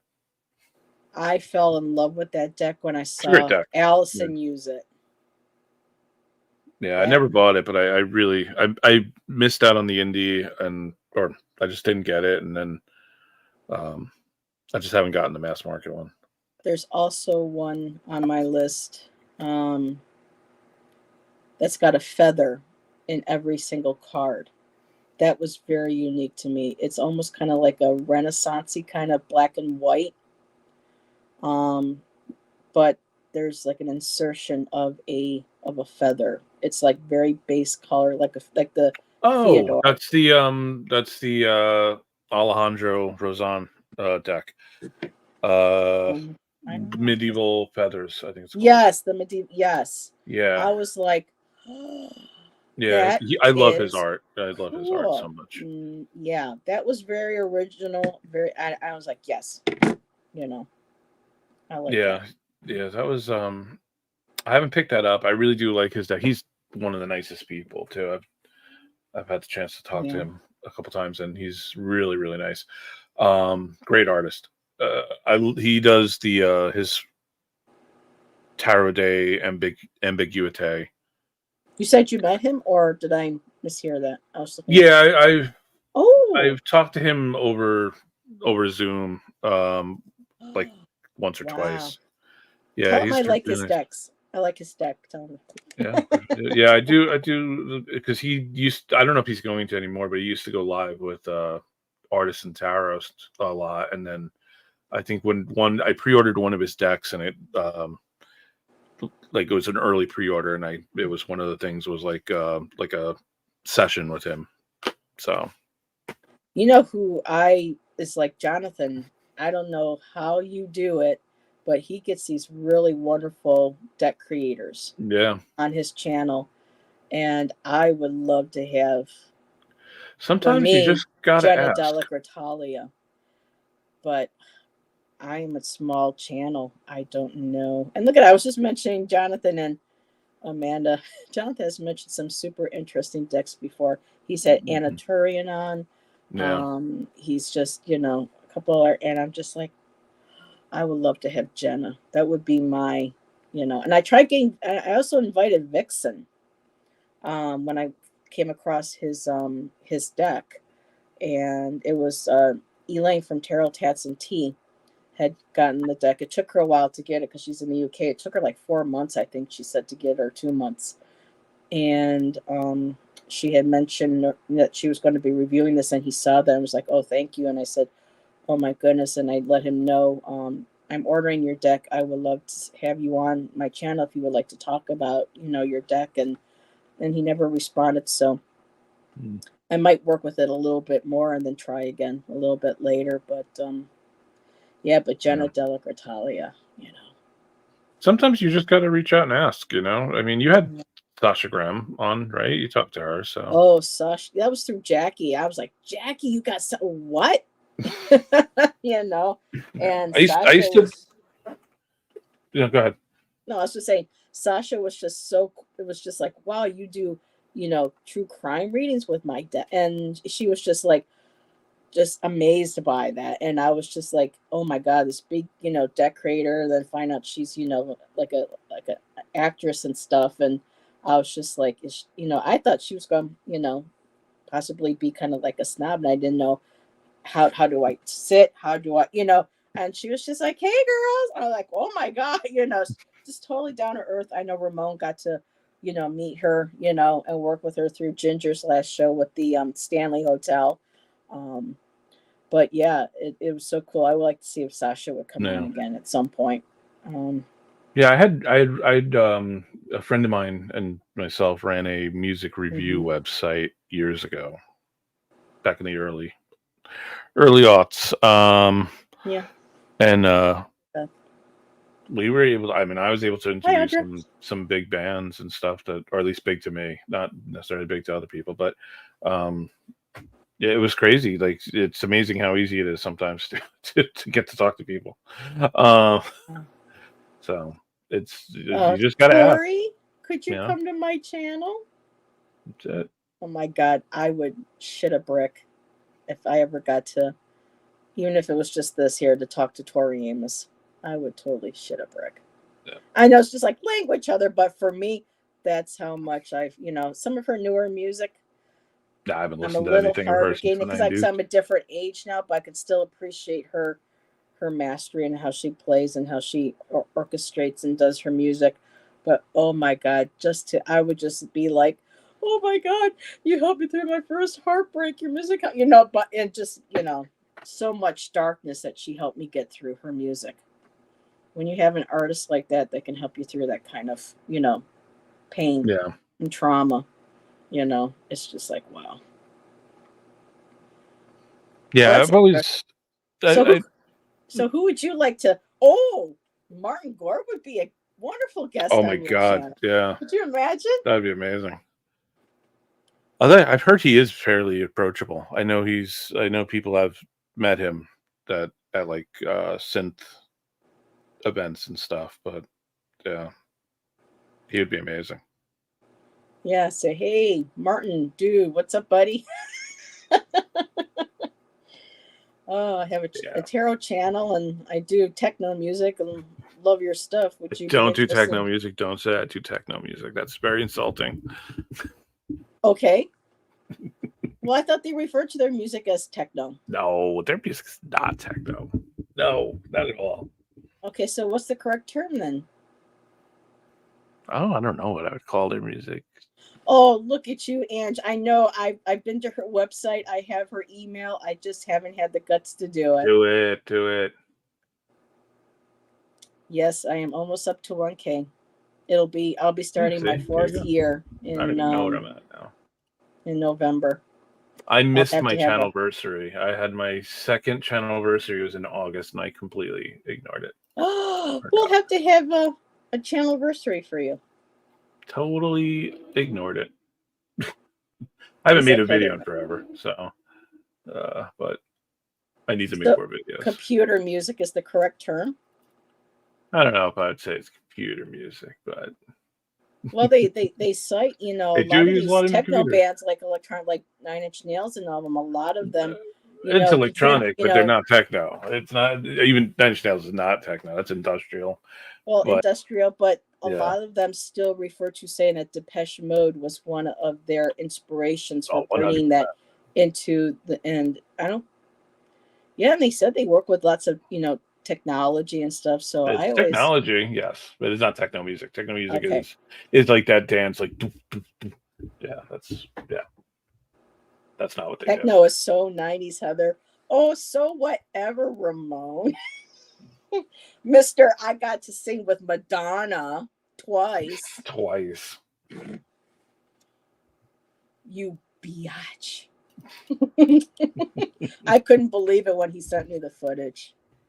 I was like, I have never had the money. I was never, was never able to afford any of her tickets my whole life. And I always dreamed of just, once, not now because of kind of how she's gone downhill a bit, but I always dreamed. I had a friend who's been to every one of her concerts since, like a virgin and stuff. And for me, just, one of those previous concerts, just to see her once, that would have been so amazing. And this one here gets freaking right down by the damn stage. And yeah. But, Ramon, don't take offense, but you are a very handsome Latino man. And Madonna loves her. It is her type. So when she saw you, she was like, oh, I'm giving this boy my microphone. So you got to do what a lot of us could only dream of doing. I mean, could you imagine being like at a Depeche Mode concert and having Gahan? For me, oh my God, here, sing. That'd be, or Tori. Oh, good Lord. Sorry. Now I was gonna say, well, no. Now we're going into. She was jealous of the hair. Oh, she was jealous of Ramon's hair. No, I mean, oh, yeah. Madonna can, now I'm blushing. Oh, Ramon, you love it. You're soaking it up. Don't, like a sponge. But yeah, Ramon is handsome. Yeah. But there's so much more to him too. I know sometimes he gets a little embarrassed. But there is substance. There's more than a pretty face. The man. Yes. I hope I wish my skin looked that good. And he's when I first saw him on video, I thought Ramon was in his late 30s. No later than 40s. When he told me he was in his 50s, I was like, get the F up. But then again, there's so you crap on Pixie. Now you're outing his age. I don't know. I don't know, Heather. I don't know. I think it's flattering because I'm going to be 54 this year, and he's only a few years younger than me, and he looks a hell of a lot younger than me. So, you know, I say that's flattering. And flattery gets you everywhere, right, Ramon? Just kidding. Okay, Ramon, I got kissed 2 summers in a row by Sean. I mean, that's kind of cool. Oh my god. Oh, Beth, you're awesome. Oh, hello, Garnet. Hey, Garnet. Oh, you're up late, Garnet. Or is it going towards morning now in the Maybe UK? he's just getting up. Yeah, you might be just getting up. Hey, Beaches, I'm 70 today. Yep. Woo! Beth, happy birthday. Yep, it's still September 7th, so yep, it's still Beth's birthday. And Jonathan's birthday. And Jonathan's, but I think Jonathan fell asleep. Yeah, he left. Yeah. But he's got kids and stuff. He's a busy guy. Amanda, you've never been to a concert. Wow. Wait a minute, who? Twisted Sushi. Oh. I'm kind of embarrassed to say who my first concert was, but I went to the Monkees. It's not embarrassing. I went to their '86 tour. I was the following one.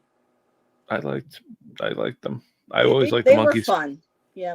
And people don't give them credit. They did have good music.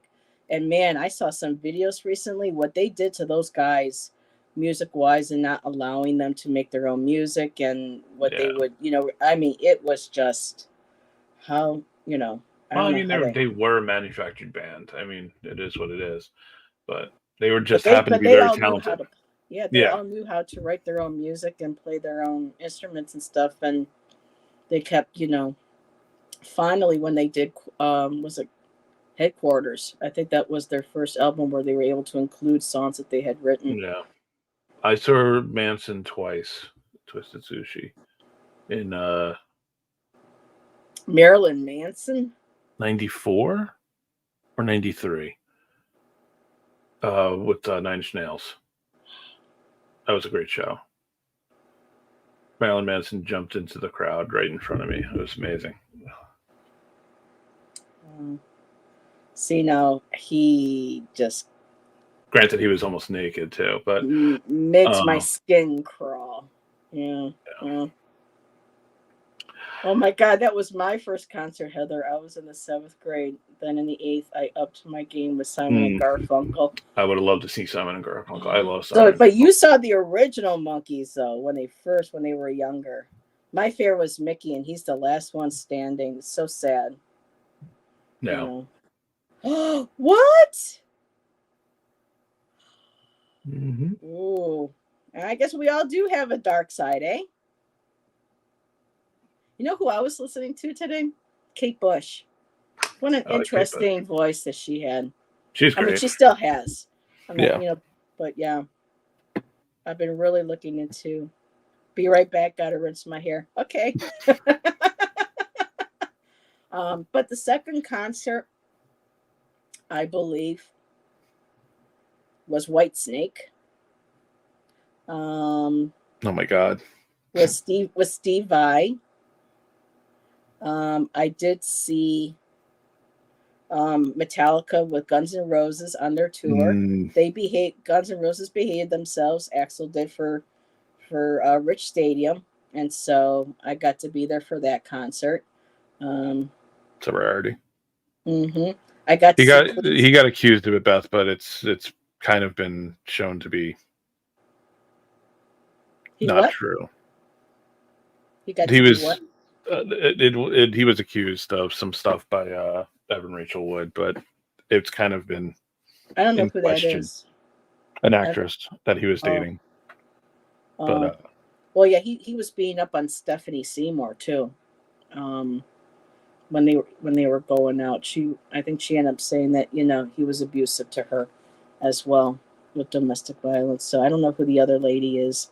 I'm freezing. Oh goodness, go grab a sweater. Oh my God, I love it too cold. Yeah, I'm dying. I wanted My to first see concert was John Denver. So, John Denver. yep. I don't know if Shan's still up or not, but wow, I would John Denver and Marilyn Manson. But hey, a lot of people are like, wait a I minute, was you like this young and when I this, and saw then you John like Denver. Metallica. I'm like, yeah, I didn't get into Metallica until their Black album. Oh And God, then that's when I got out of them. oh, I was done with them by then. but then it was just like, wow, because growing up in high school, I was the Monkees, I was Madonna, I love Def Leppard. I've seen Def Leppard. It's been years since I've seen Def Leppard, but I could see them when Joe Elliott could still sing. He still had his voice. Nowadays, he can barely hit those notes. But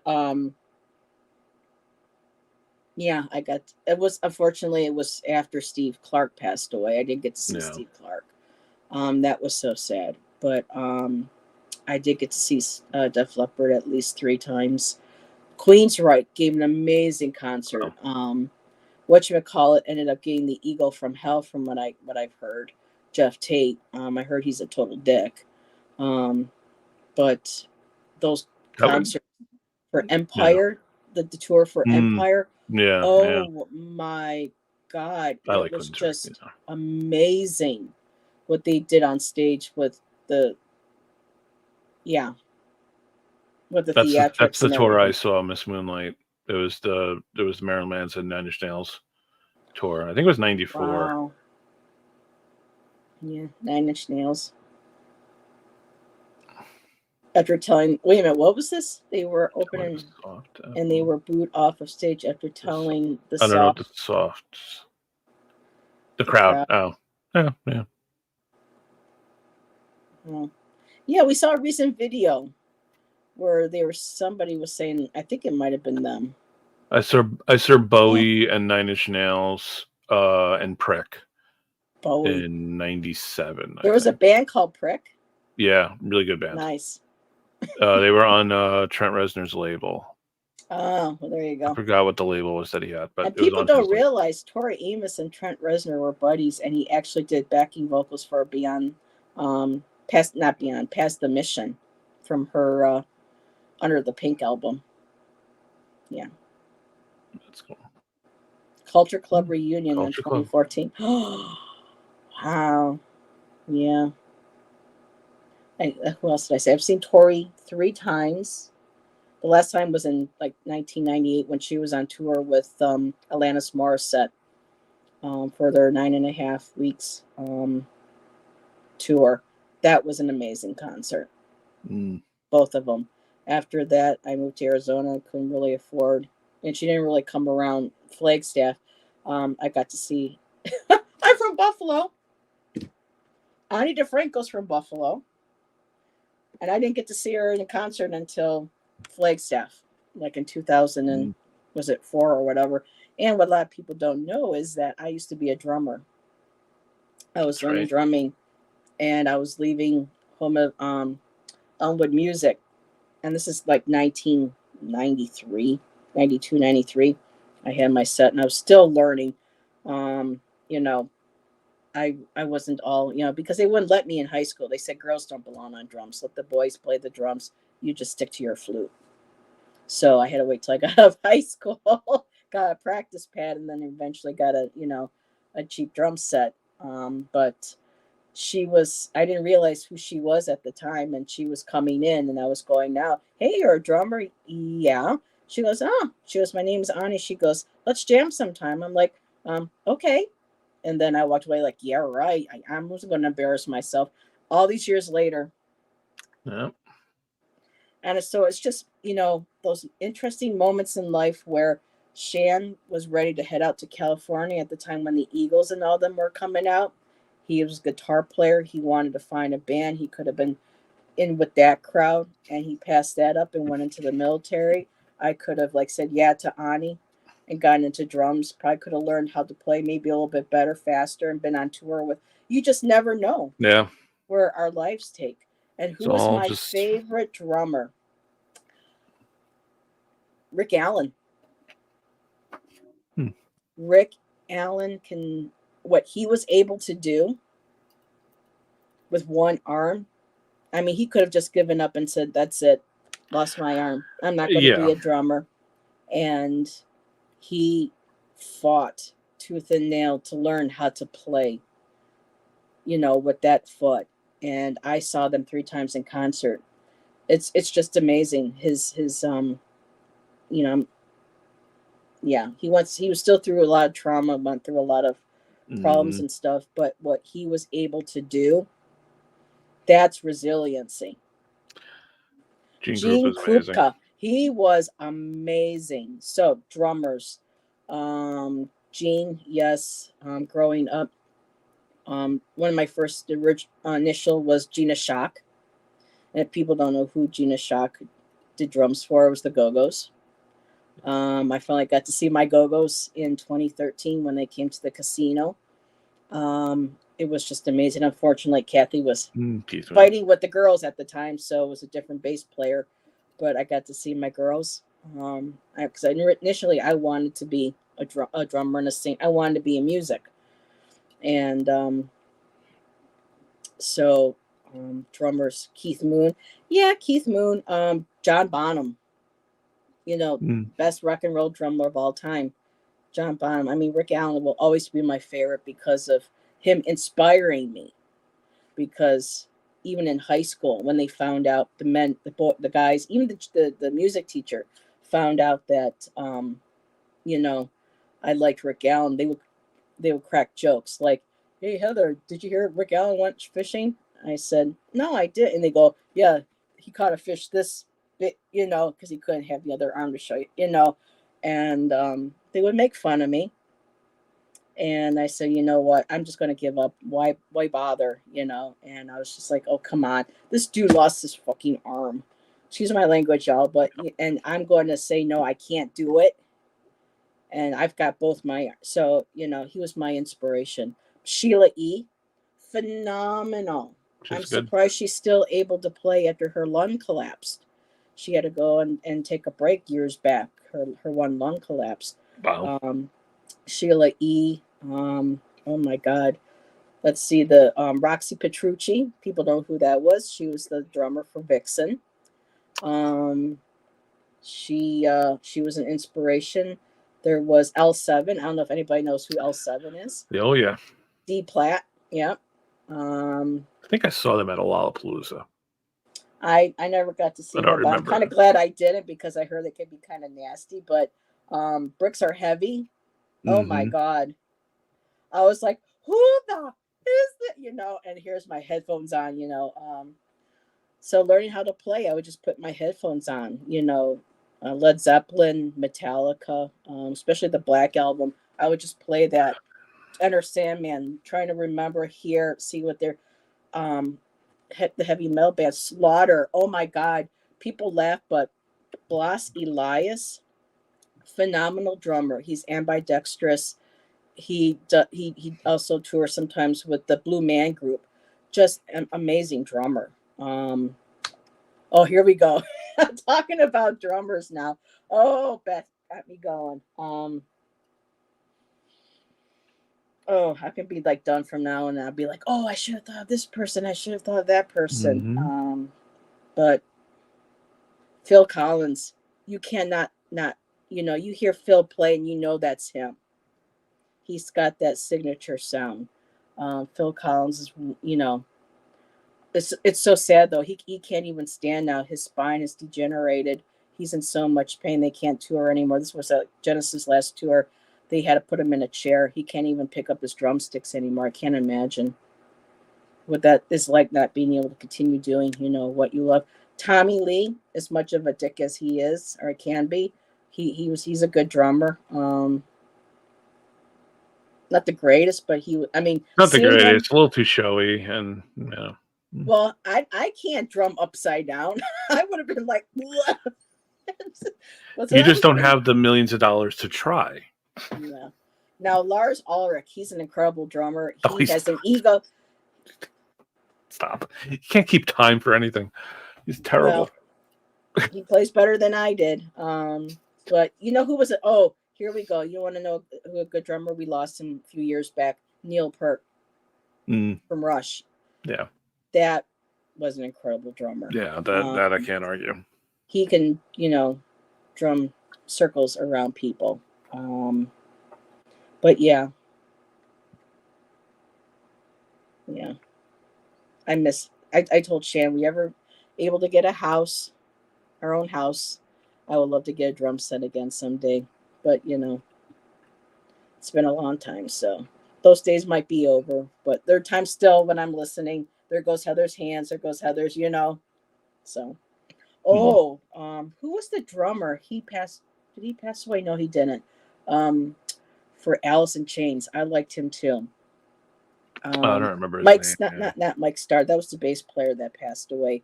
Oh, I can see the guy, but I can't think of it. Oh, yeah, my I can't remember. brain's Yeah. no, but yeah. So yeah, I've been inspired by a lot of different. I wanted to learn piano, but I just couldn't. It just was, and it drove me nuts because when I fell in love with Tori Amos, it's like I gotta learn. I kept trying to get keyboards. I was all I couldn't do it. It's too hard. I mean, my hands are too small. And I tried playing guitar too. Stubby. Shan's a guitarist. He even couldn't. I couldn't even. Cause I want. Oh my God, I love Ani. I want to learn how to play like Sheeta. I couldn't.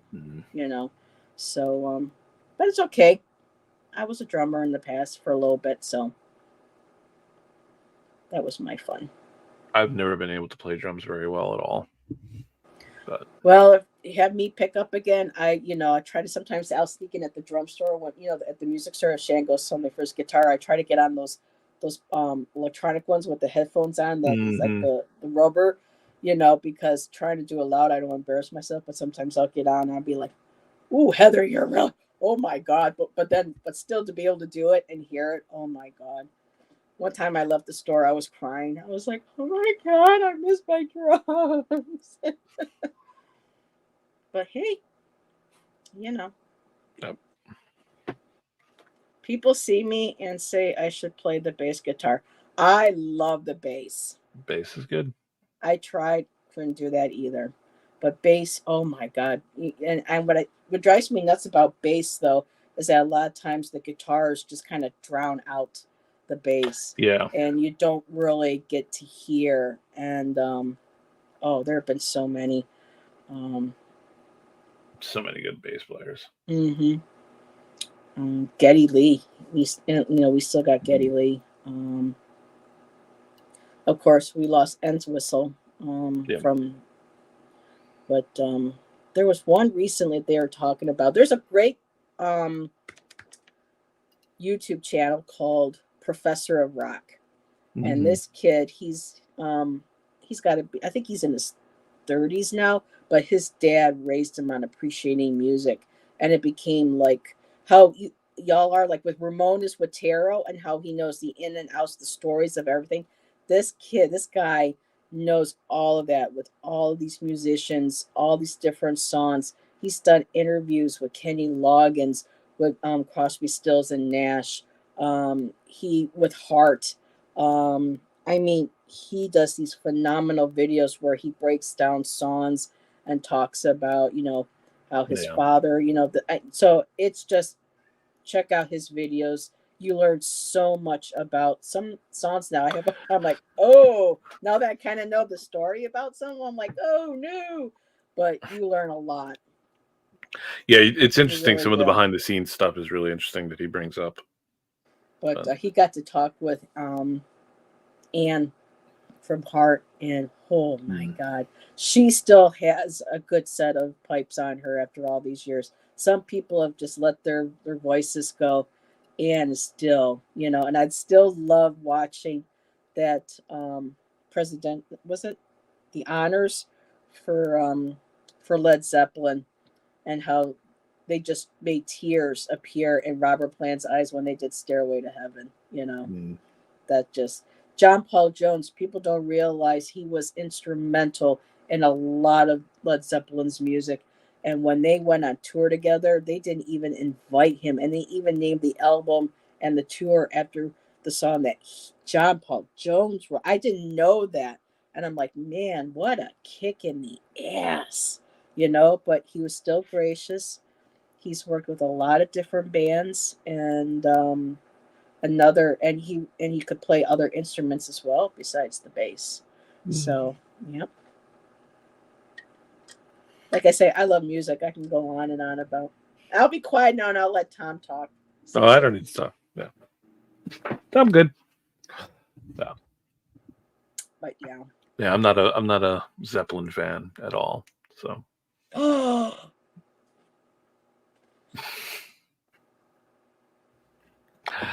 my show now. No Zeppelin ever. yet you listen to Marilyn Manson. I only liked the first 2 albums, really. Then it just got to be too much.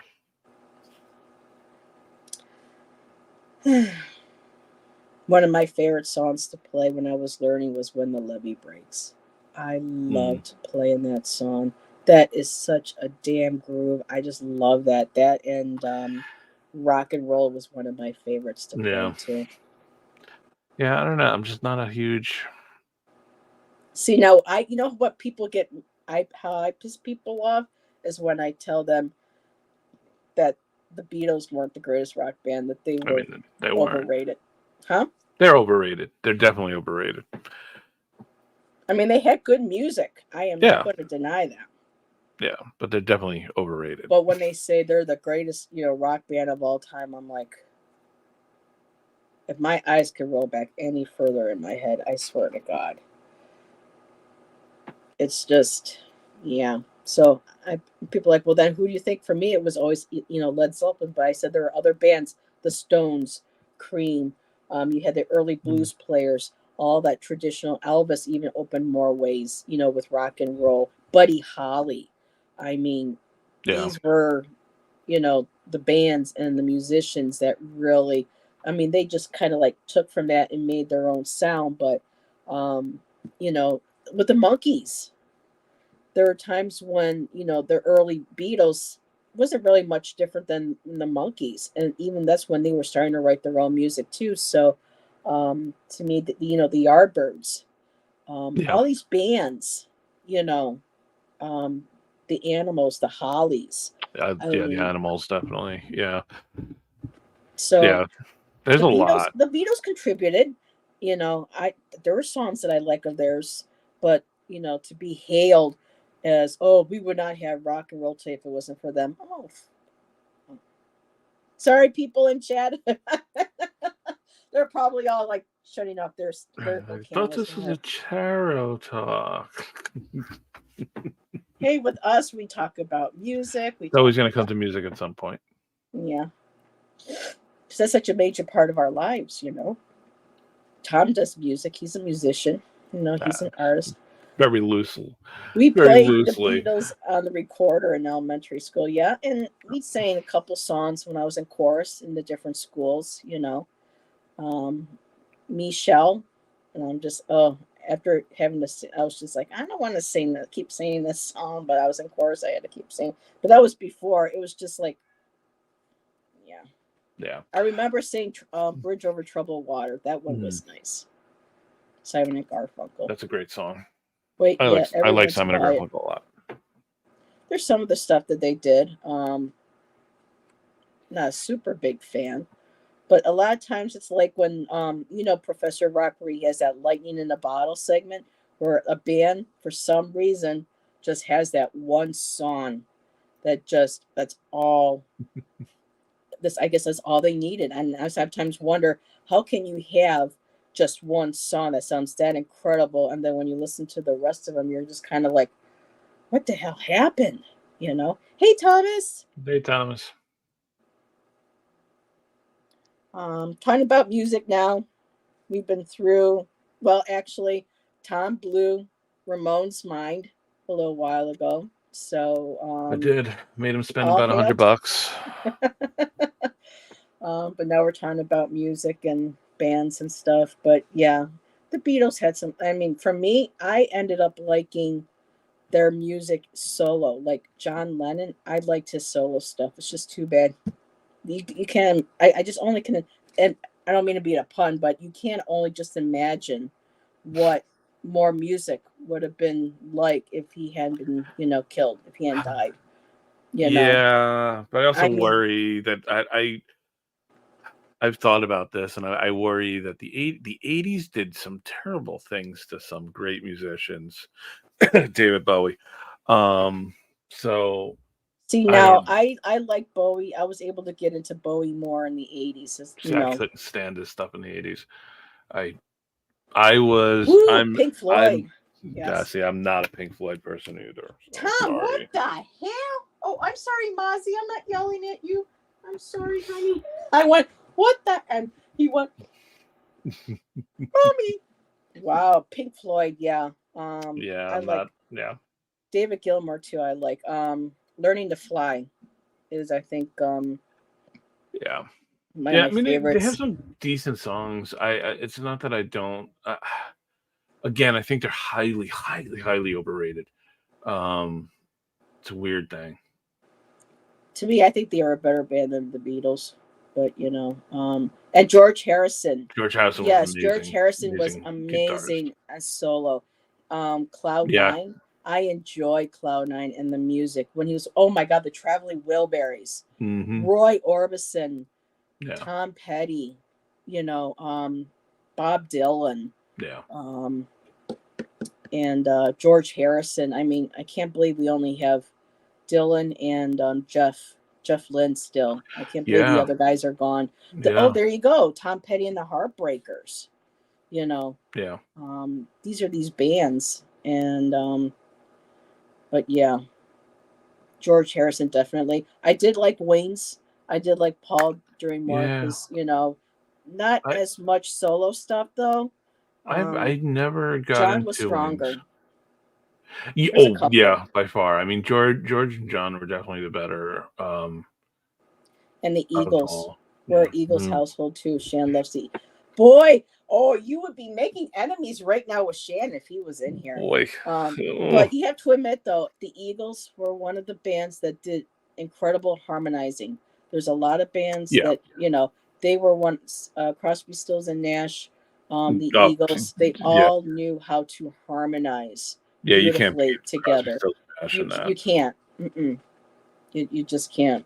Fleetwood Mac. I really don't like listening much to Fleetwood Mac, except for a few of the Stevie songs. There's some here and there, but um, Mick's still drumming. I mean, oh my God.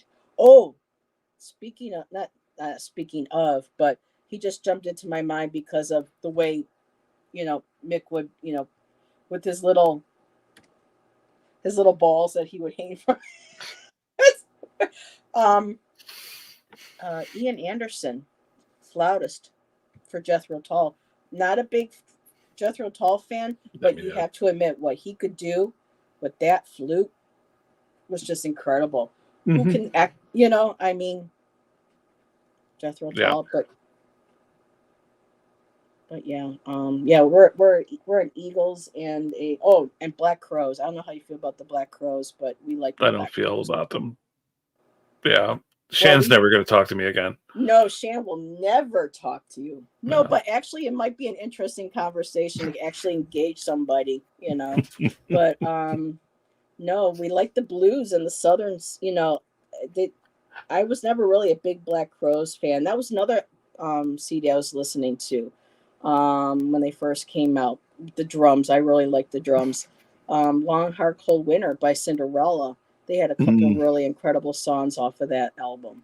yeah. And it's just too bad that when grunge came around, that it completely just disseminated all the heavy metal bands, because there were some good ones. They really were. I mean, There were some good ones, definitely. Mark Slaughter was saying in an interview that the minute that the MTV changed director or something, he came right out and said, "That's it." He didn't like metal or rock. He says, "From now on, we're not playing any of these bands anymore." It completely took all those bands, all those musicians out of rotation, and said that this is what we're only going to play. And there came your Nirvana, Yeah. I mean, Pearl Jam. I mean, they're still good. See, now another band that I think was overrated, and I'm going to get in trouble for saying this, was Nirvana. Overrated, 100%. I'm with you. They had some good songs. Come As You Are is one of my favorites, but for them to say that they were no, we had Soundgarden was better than them. And the initial Technically, Pearl yeah. Jam, Yeah. I really liked their earlier music, not the later stuff. Yeah, the first two Um, albums I really liked the Pearl Jam. Yeah, 10 and oh, it got to by me. People ask me, Mythology or "What's whatever. your, what album should you have in your collection?" And tennis, one of them, and my favorite song on that is Black. That's I a good love the song. song Black. Um, See, my but yeah, favorite Pearl grunge really Jam did a number my on favorite me. Pearl Jam song is State of Love and Trust, which is on the single soundtrack. That I Okay, think is a great, great song. that's where I learned of well, I mean, Alice in Chains. Oh my God, Yeah. Yeah. Lane Not a huge Staley. not I a know they got a huge new lead fan, but singer that sounded like him, but there was no voice like Lane. I mean, that music at that time, Man in a Box. Oh my God, when I first heard that, I was like, what the? yeah. And then when I heard the song, Wood from Would, yeah, Singles. on the single Oh my soundtrack also. God. I mean, That's a oh great song. Great song. God. So, it's One of just the too best bad that they soundtracks. couldn't keep both those. And of course, now what you hear on the radio with all the hip hop and the over, the syncing, the vocal. I mean, everything. Music has just gone to shit. It really has. I haven't been very Okay, boomer. impressed. Huh?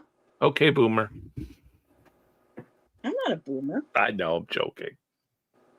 I You mean, just there are, but music, it's not I as like a good lot. as I when I like a was a lot of kid. the indie. I like a lot of the indie stuff. There are some people who I will give credit for. I do like Billie Eilish. I like some of her music.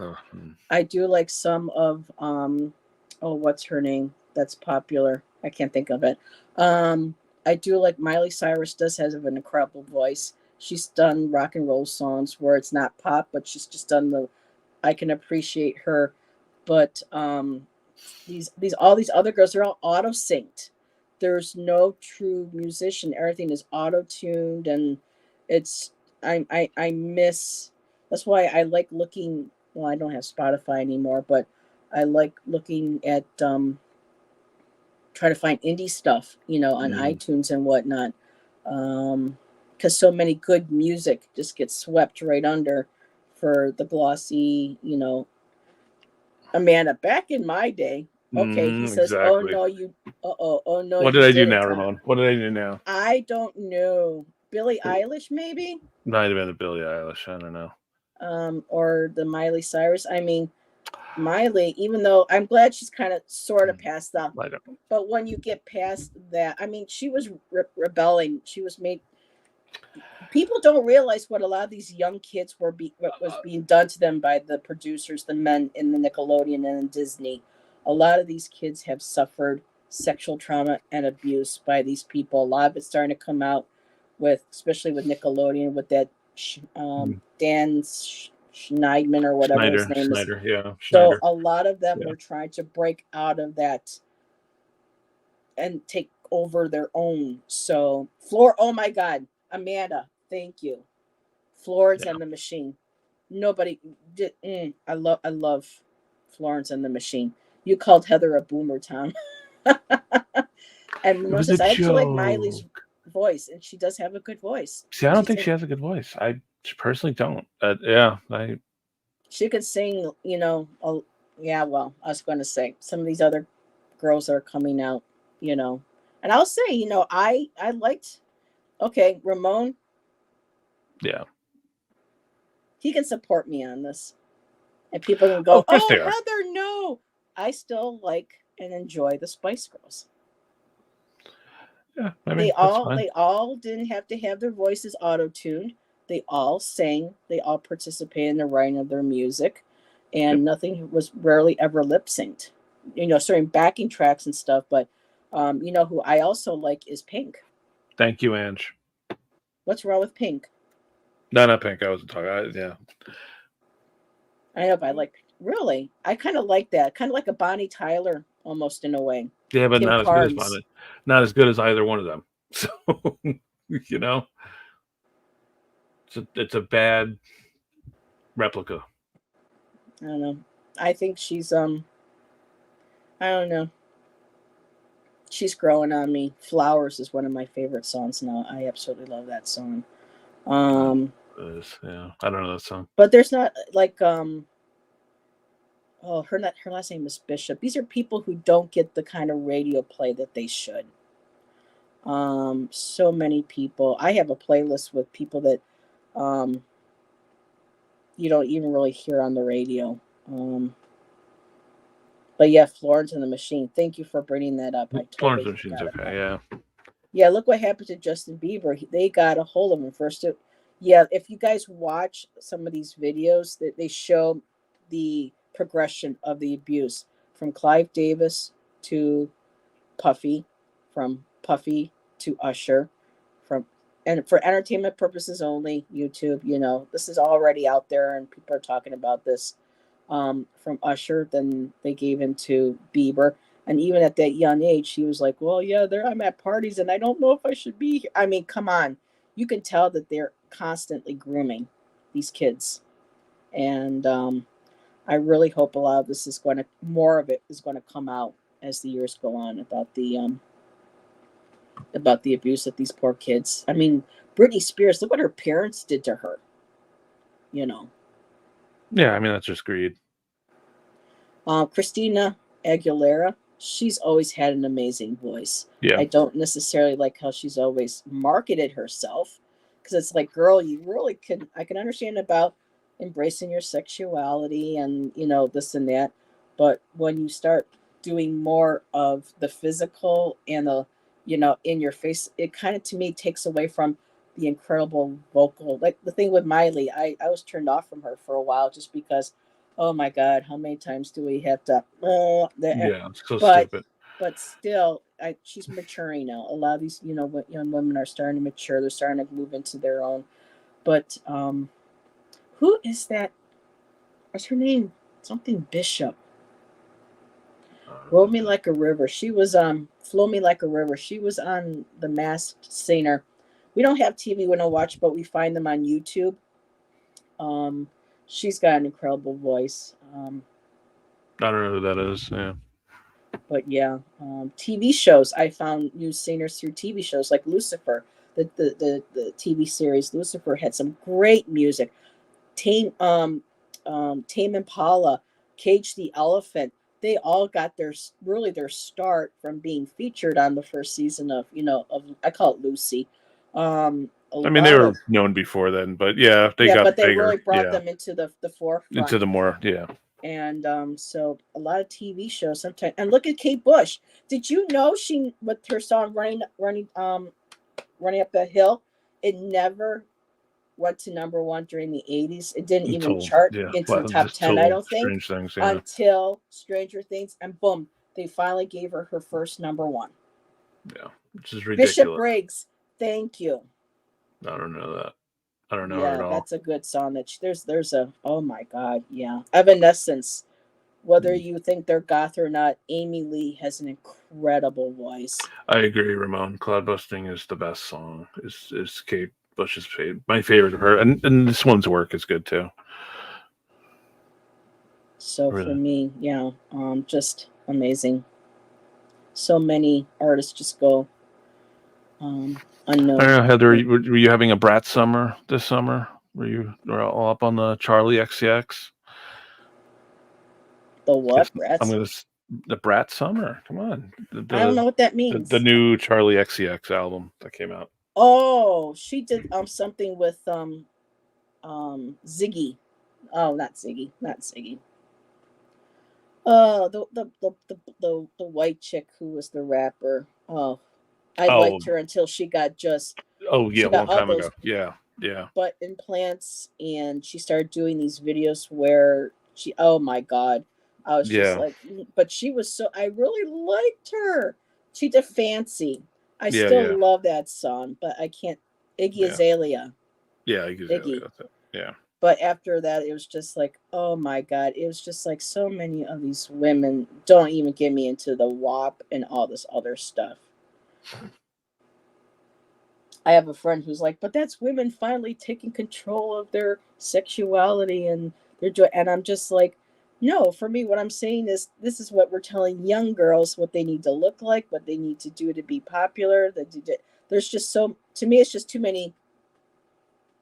I mean, compared to Ramon, come on, back in the '80s. Oh my God, Madonna showed her belly button. You know, Times change. and now it's like they're on doing a Grammy show and they're on a bed and they're basically almost screwing each other and their ass hip. I mean, come on.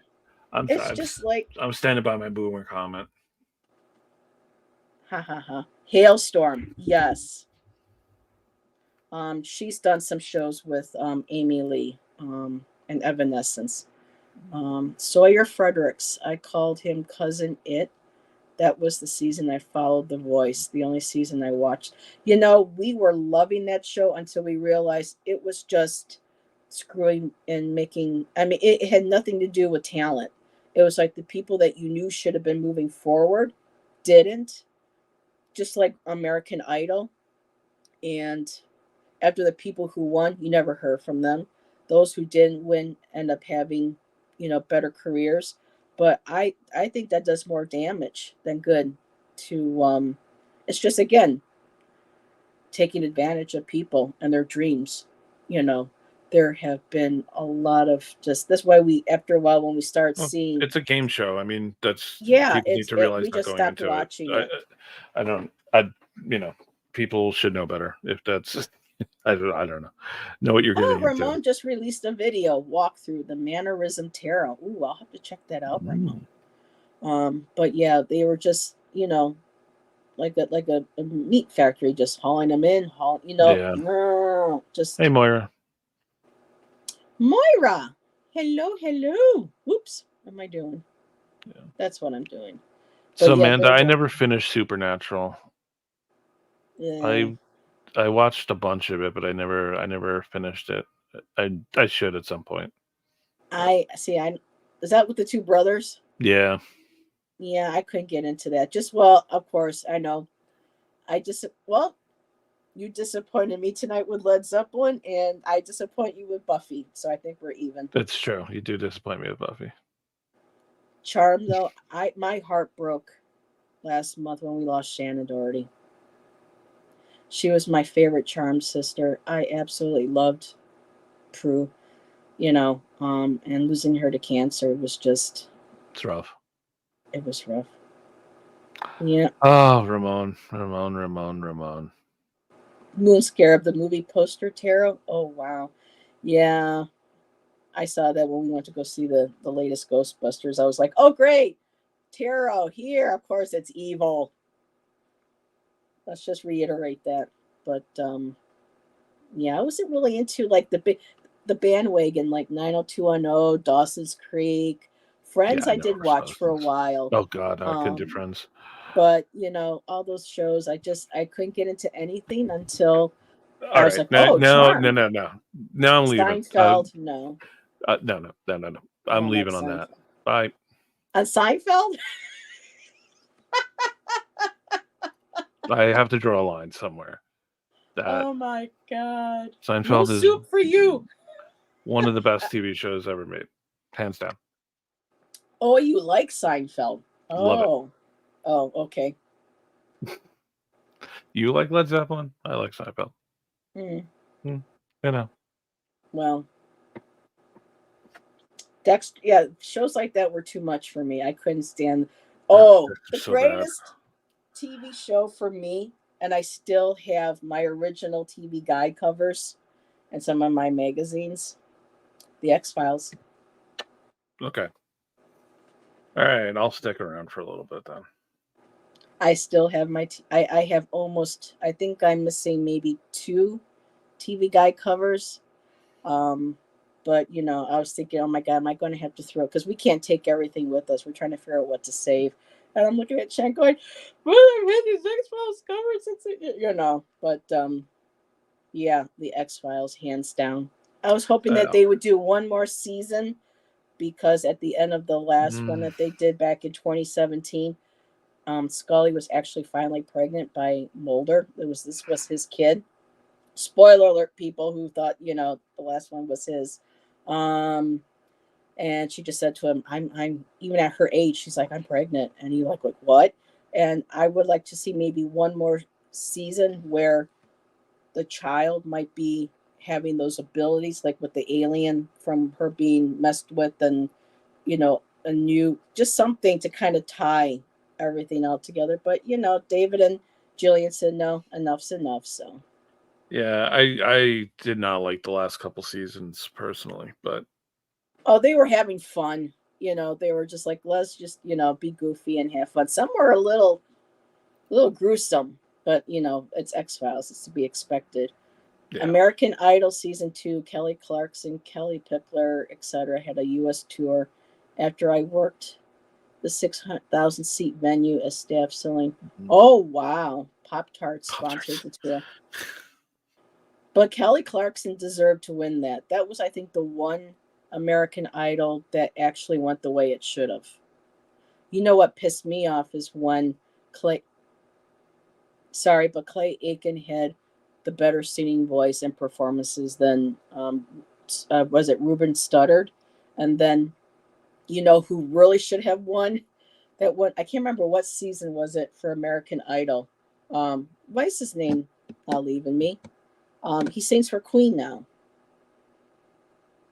Oh, Adam Lambert, excuse yeah. me. His voice is incredible. That's what I'm saying. This is why I stopped watching those shows. When you see people like him, he should have won that. Yeah, but it's not about talent. I mean, that's the That's what I'm thing. saying. That's why I They're had to stop about the whole watching it. package. They got to be able to be marketable. They got to be able to like. So, I mean, I don't know. People should be. I don't know. I feel like. I mean, Adam they need to Lambert understand still more. doing his thing, but Seinfeld, I couldn't handle the product placements. I don't know. I didn't watch it, so I don't know. I'm obsessed with Foundation from Apple Tooth TV. Both seasons are awesome. Can't wait. I haven't Foundation. watched it yet. When I saw the word foundation, I was thinking of, Clay lost to Red State people. Yeah, because Clay, yeah, I don't know.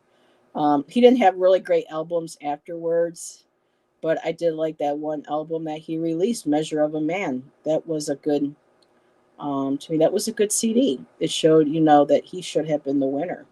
Adam Lambert, I really haven't liked some of his newer stuff, a few songs here and there. But when I saw him with Queen, holy crap. I mean, Freddie had to have been like, yeah, good choice, At least I think so. I mean, how many people can hit the same notes that Freddie could? I mean, that to me, and he's a showman. I mean, look at him. Well, some of my gay friend Kyle, he's Zuni Navajo. He lives in Flagstaff. When I mentioned Adam Lambert, he goes, "Oh, you mean Gaybert?" Oh my god, he called him Gaybert. But no, he really, you know, or Lance Bass from NSYNC. He goes, "Oh, Rainbow Bass." Oh boy. If you could safely visit any planet, which one would it be? Well, here we go. Jupiter. It's my planet. It's big. It's got a big red spot on it. I don't know. That's because it's big. But no, I always been fascinated with the colors. I love it. And they said that spot's getting smaller. But I'm now, if Miss Taro D was here, I know what her answer would probably be. Oh, I know what her answer definitely would be. You talk about Jupiter, but yeah, my brother-in-law is actually one of the astrologists, or yeah, astronomers, who work on some of the science of that, with specifically with Jupiter and its moons. Yeah. Oh wow! So is he work for NASA, or is this just something through a different? He's in England, but yeah, I mean, he's done some stuff for NASA. Yeah. Oh, very cool. Yeah. Yeah, Jupiter and its planets. So here's another question: do we think Nibiru is real? Nibiru Oh, planet. So I know how you kind of have feelings about star seeds and things and stuff yeah. that we are going to talk about at some point. At some point. Yeah, Yeah, I'm not on going to get another into it show. today. Yeah, it's too I have late for feelings. that. I have thoughts. No, I don't know. I don't think so. But I'm a Galactic Federation ship birth, so no planet to claim. Thomas, are you serious? I'm. Some people believe that. I know some people do. Yeah. Dr. Gale says that she goes up to the spaceships at night and helps with like deliveries and healing and stuff. And I'm just like, that's out of my periphery. If someone truly believes that and they feel that within their soul and that's in their being, then all the more to you. But for me, when I start, for me, that's kind of when I do the Tom, like life after death. Oh, I don't know. For me, when we get into that, that's my like, oh, I don't know. Because I don't have the experience. For me, I could say there's life after death because I've had the experiences of dealing with, spirits and evil energy. Doesn't And, but for you've me, had it does. experiences that you are defining as life after death, but they do not prove life after death. But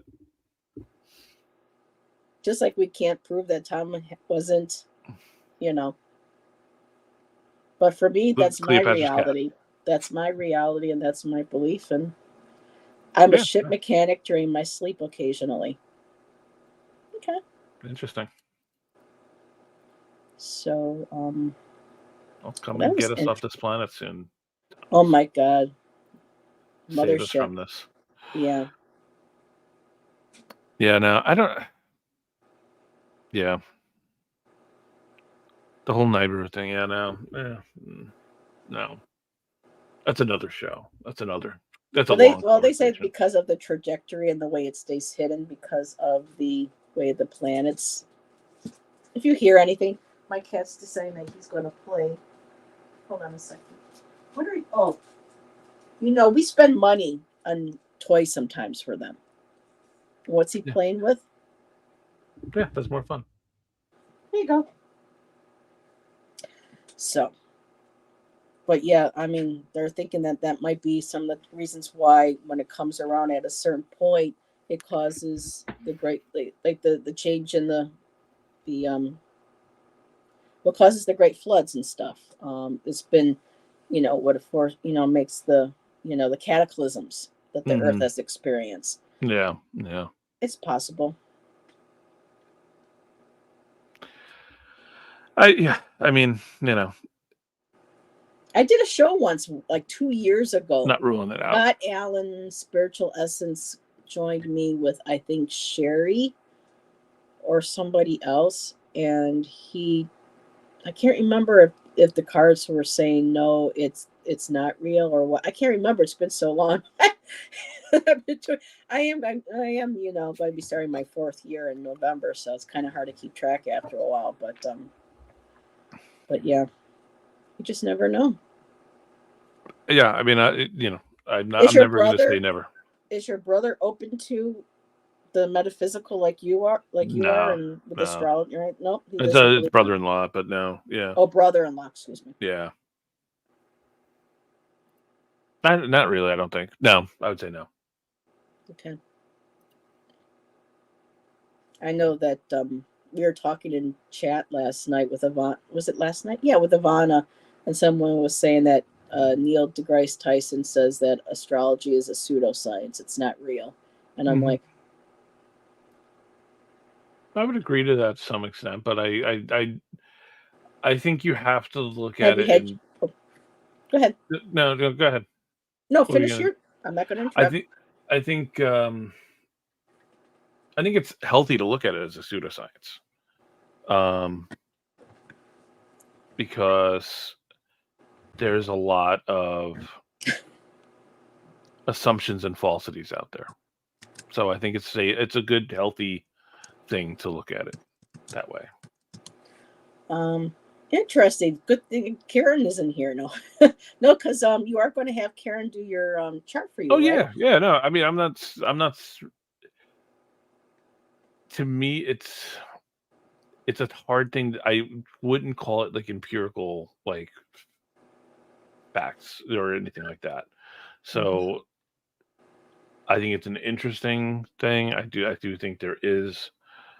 Uh, I don't think you can argue that there is certain reactions based around whether it's like the gravitational fields or whatever, however you want to look at it from a scientific basis, that I think does play into it. But I think it's healthy to look at it as a pseudoscience until there's more information.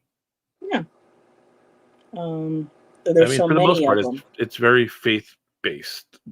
Still, not in the sense of religious, but I'm saying like you have to. But there's science. It's So belief. People, Okay, that would be interesting to have her join us some night. And be able to explain how she sees and how she thinks. Yeah. Wouldn't it be? Oh, really quick. Amanda said Chinese food or Italian, and I said Italian. I'm 25% Italian, and I love a lot of pasta. I'm a pasta girl.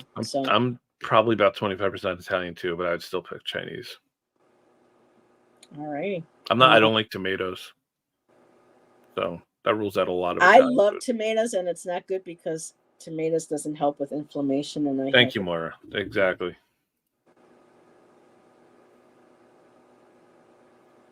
And I think it's unhealthy to say that it does have as anything to do with science, because science I think is very important to have as a very clear thing that can be retested and defined. However, I will say though that a lot of things in the past that was considered pseudoscience 100% have been proven to be scientific. That has been That's my point. I mean, we don't have enough information, so to say this is like definitive. So that's why I say it's healthy. I'm with you, Amanda. I'm with you. It would be so cool. I mean, I'm not in with Julie's circle. I don't know. It would be so cool. I would love to host a panel where we can get Karen, we can get Michelle Marie, or we can also get Amy's Mystic Tarot, because she knows both Real Sky and understands Western, and Julie Kutsia Watts, who does the Real Sky, have the Vedic perspective, the Western tradition, the tropical perspective, and the Western. So we'd have the sidereal, Real Sky, the Vedic, and the tropical, the Western. Yeah, Moira, I'm not trashing that it would either. Be so cool. I agree. I'm not trashing it either. I don't think calling it a pseudoscience is necessarily a bad thing. Neil deGrasse Tyson obviously is meaning it in a negative, but I don't think calling it you can't call it a science. Personally. I'm trying to remember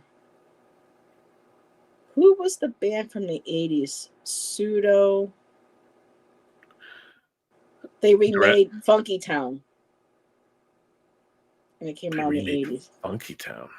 Yeah. I saw the word pseudo, and it just took me right back to the remake of Funky Town. And their name was Pseudo something. Oh, well. This is where Heather's brain goes. Thanks, Tom. See, you said 80s and pseudo, and I immedially went to Susu Studio. Duran Duran. Oh, there we go. No, that wasn't Duran Duran. That was Phil Collins. That was Phil Collins. You're right, Phil Collins. Sorry. Yeah, you're right.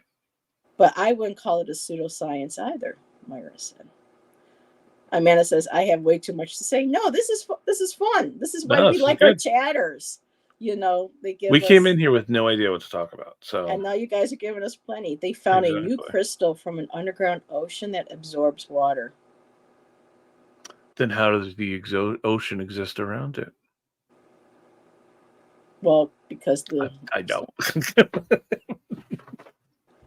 It's called ringwoodite is the crystal. Oh, I'm going to have to look that up. Yeah, I never heard that. That's good.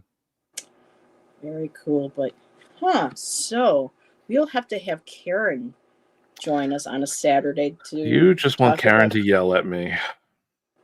No, I just would like to have Karen be able to maybe answer questions and offer perspectives that we didn't think about.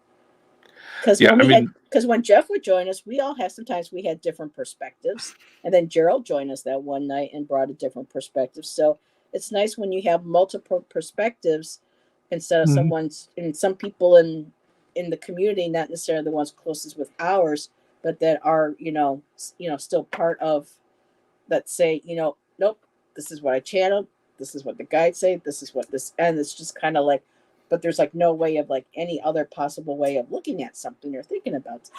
Michelle is still here. Oh boy. Michelle, I would love. Oh my God, Michelle, that would be so cool, wouldn't it, to have you, um, have Amy or Karen here and Julie. Oh, that would be so cool.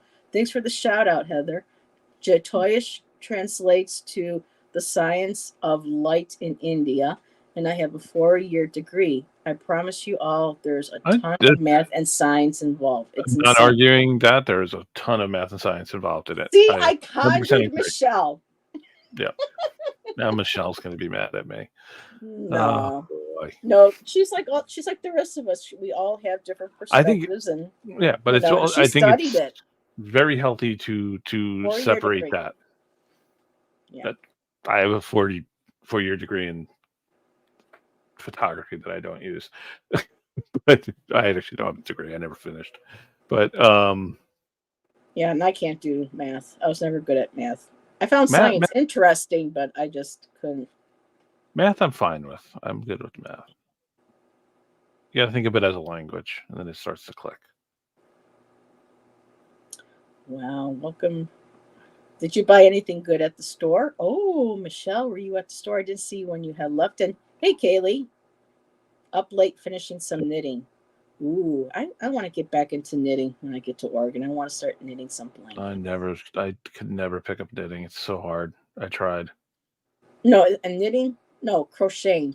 For me, it would be crocheting. Knitting is what those bit. Yeah, I can't. I was all, yeah. My wife knits or used to knit, but Mm. she tried teaching me, and I just could not pick it up. Oh, thank you for putting the word numbers in there. That was a great show too that I loved. It was on for about 4.5, maybe 5 seasons.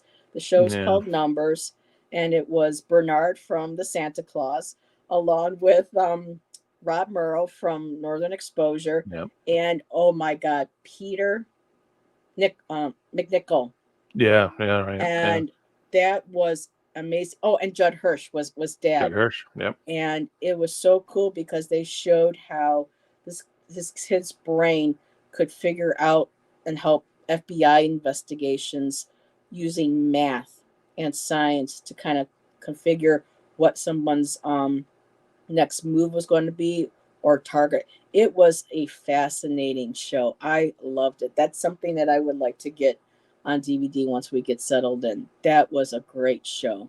And numbers, and but instead of an E, it was a 3 for numbers.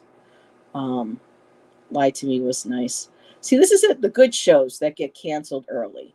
Um, there were so many awesome, Yeah, I never watched awesome Lie to shows. Me. I didn't like Numbers that much, but I didn't like Lie to Me. It was a great concept, though. Yeah, it's a It good was a concept. very Yeah, unique concept. It was a crime show, but but it was original. It had a really, um, so yeah, that was great. But I still miss Lucifer. That was a great TV show. Oh my God, Tom Ellis was just hysterical. As oh yeah, I was crazy how the series ended, but I don't have Netflix, so I don't know who I Ripley is. I did not watch that. My wife was watching that. I don't know. She liked it or is liking it. I don't know if it's done yet. So I don't know what is that Ripley based on the guy with Ripley's Believe It or Not. No, it's based on Oh, Talented Mr. Ripley. oh. Thanks, Auntie. Went to the Indian market and I got all my altar tools for the month. They finally hit incense for Surya Dev. I'm so excited to use it on Sunday. Nice. Cool. It was awesome, very dark and beautiful. Okay. Another show that I like too, that it was at least some shows know when to stop. Sometimes they go to, but Discovery of Witches, I did enjoy that one. I never Um, watched that. I and should. people are like, "Oh, I have a friend, my friend Amanda that I've known for 25, well, more than 25 years now. She was like, "Oh, is it a love story? I'm so over love stories, and it's a witch event." But it was more than that. Yes, it was a love story, but it was a very interesting because what happened was, well, I can't give it away in case anyone hasn't seen it, but it kind of has it's a commentary on the times, and it's I liked it. I don't want to give it away.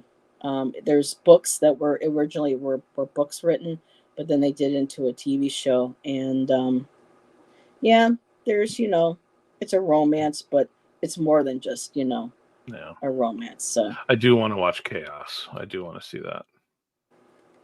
now, what is Chaos about? It's Jeff Goldblum. He's playing Jeff Zeus. Goldblum. Yeah, he's I love playing Jeff. Zeus. Oh, and of course we can't afford that stuff right now. Damn it! I love Jeff Goldblum. Oh my God, criminal. No, okay, Criminal Intent. A lot of people didn't like when he took over for Vincent D'Onofrio, and people like D'Onofrio. If people remember the first Men in Black, he was the one that was in the Edgar suit. But I thought he brought. I I mean, can't believe that's your favorite reference for Vincent D'Onofrio. well, that's how I couldn't figure out who he. I remember seeing the name when I was watching, Law and Order and stuff, and I'm like, why does he? And Shan's like, honey, Edgar suit, Men in Black, and I went, no, and he's like, and we watched, and I'm like, oh, because he was a lot thinner back then, and for by that time with Criminal Intent, he had gained. I was like, oh my God, but like I said, we can't afford cable or Netflix and stuff, so there's not a lot of um, shows that we get to stay up on. Homefront, that sounds familiar. 1991 to 93, Yeah, that was the. but Oh I can't God, remember. I do Yeah. remember that. That was a somebody was that. Ooh, Moira is reading A Discovery of Witches. Haven't watched it yet. So, That was a but while ago. I don't remember. I don't remember much about Homebrew. I remember it existing. I don't remember the show. yeah, it's like I'm sitting here going, "Oh, shows," but no, for me, the minute I saw the pilot for X Files, I was like, "Oh," because there was nothing like that, and I was like, Yeah, "Oh, monsters and ghosts." Oh, for me, that was paranormal, and I was just like, "Oh," and yeah. I just X got Files was sucked great. right into it. Yep. I really liked X Files. Post WW1 and what the men came back to, Tom Yeah, said. Excuse me. And of course, I loved NCIS for many years. And then finally just kind of fell off of it, especially after, DiNozzo leaving. But I just found out that DiNozzo and Ziva David are coming back for their own spin off. And they're filming in Budapest, I believe. And it's going to be out through Paramount. And I hope by next year we'll have the extra where I can, download at least for a while to watch the. I'm so excited. So anyway, I'm a romantic. I like stuff that's got a happy ending and that's romance and but not to the point where it's like I don't. Coming from the girl, well, I'm going to digress now because I got yelled at the last time I said I like Twilight, not because of the relationship, but I liked it because of the storyline. And I watched it for the native boys. What can I say? I had a thing for Sam. Oh goodness, and the wolves and stuff. So, but yeah, we would vampires. all we ever said is that vampires don't sparkle. Says who? It's true. It's a good point. Fair point. Says who?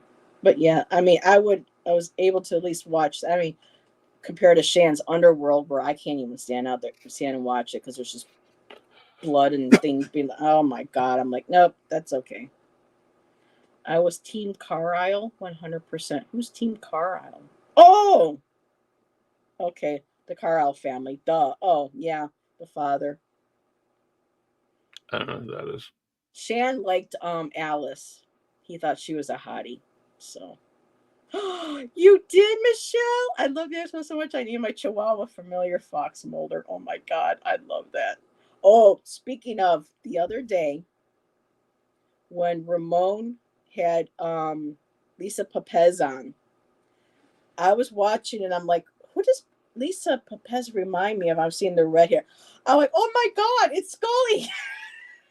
So to me, I was getting the Scully vibe, and I said to anybody in chat, does anyone, I took it, I risked it, and I said, did anyone kind of get like a Dana Scully vibe from, and I didn't know if people were going to know who, but I go with Lisa, and they were like, yes. I'm like, okay. So it was kind of like the handsome Ramon, you had the Fox Mulder, and you had the Scully right next to him. Oh, Tom. See, when he starts doing that at me, he's like. I love the X-Files. X-Files are great. I like how she was meant to be a vampire. She had a kid before she was turned. Wait a minute. I'm confused.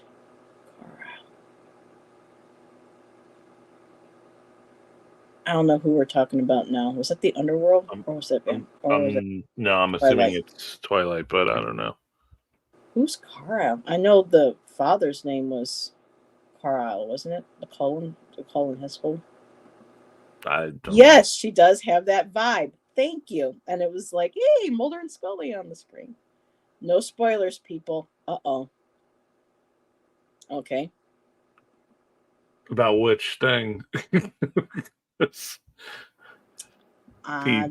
25-year-old TV show or the 20-year-old movie? Bella. But so for the X-Files, a lot of the fans did not like the second movie. Yes, it was different, but I still think it was well done. I thought it was okay. I mean, it is what it is. It was nice to see them back after all those years. Yeah, I mean, I was just happy to have anything, honestly. And I think those two had a little something. They might have. I know it's not because I'm all romantic or everything, but when you see some of the shows and the way now they look, it's almost kind of like, God, you two, go get a bed or something. You know what I mean? But it just seemed like there was this chemistry that they had even off screen. And they were talking about interviews where they hated each other, or, he would be like, well, we had to stop filming because her hair, they kept having to do her hair. She goes, well, it was humid in Vancouver. She goes, I had to, it was frizzy, and all this other stuff. But it's cool that after all these years, they still do some of these pictures. They play off of each other and, he was singing the one night because David Duchovny does sing also. He's got an album, I believe. And she was on stage, singing with him. And they turned, they kissed each other. And I'm like, it wasn't like but, I'm just like, you guys are really screwed around with your fans right now, but they give the fans, what they want. Okay, here's another one from Amanda. Y'all play Dungeons and Dragons? No, because when I was younger, I was told that was like the geeky, people without. It was like a negativity, and then of course there was this thing going around saying kids were becoming like doing like ritualistic stuff, hurting other people to be a part of the game or something. I don't know. It was that whole. I don't know. I was just never interested in it. Yeah, I used to play it when I was a kid, but I haven't in a long time. And just like I don't watch TV, so I'm like, Carlisle was the father. Yes, I like older men. Yeah, Carlisle Cullen and just like I love older men. My husband is 10 years older than me, so's mine. Well, 11, but I just take that little one extra off just to make it easy to remember. But yeah, I play D&D, but not regularly. I have no idea what's involved with D&D. All I know is it says Dungeons and Dragons. Yeah, I used to play Shadowrun more often. That was like a more of a cyberpunk type system game, but it's very similar. Same tabletop RPG type of thing. And Vampire the Masquerade I used to play. But back in the late 90s when chat rooms came out and early 90s for me. Yeah, early 90s for me, and then yeah. That was me. I like the role play where I could type in stuff and be somebody. I played, but not regularly. Lots of dice. Yeah. Yeah. And I think, wait a minute, Ramon, if you're still watching, isn't one of your dice? I know you use dice in your divination. Was that a Dungeon and Dragon dice that you had that you use? I can't remember. I thought somebody used some Dungeons and Dragons dice. Yeah, if it's 20D, probably. If it's 20-sided, yeah. Can't remember. Imagination. I don't know. Me, I liked playing Tetris. No, I use regular dice. Oh, okay. I got all my dice. Uh-oh. Your D&D dice? Yeah, some of them are. Some are, I think it's probably mostly 10-siders, but yeah. Yep. There you go. So do you use that for your divination? I used to, actually. A long time ago. I used to use it with a system that I'd kind of built around bibliomancy. I used to do that back a long time ago when I was really young. So you were doing bibliomancy and you would like the dice and then it'll tell you what page to... Yeah, I would have a system where it was, and I don't remember exactly. I have it written down somewhere, so I should find it. But basically, depending on the book I was using, I would use like certain either 10-sided die or 20-sided die for the pages, and then line numbers on the page itself. So Remote said that Lisa Papez says she does use some D&D dice for divination, so maybe that's where I... But yeah, it's cool. When I go to like Barnes and Noble and you go back to their game section, I look at the some of the dice and go, oh, those look kind of cool. Maybe one of these days I'll buy one and I'll play around and see what I can do with it. yeah. I hear you, Ange. Jonathan is 33 years older. Oh, that many. Oh, wow.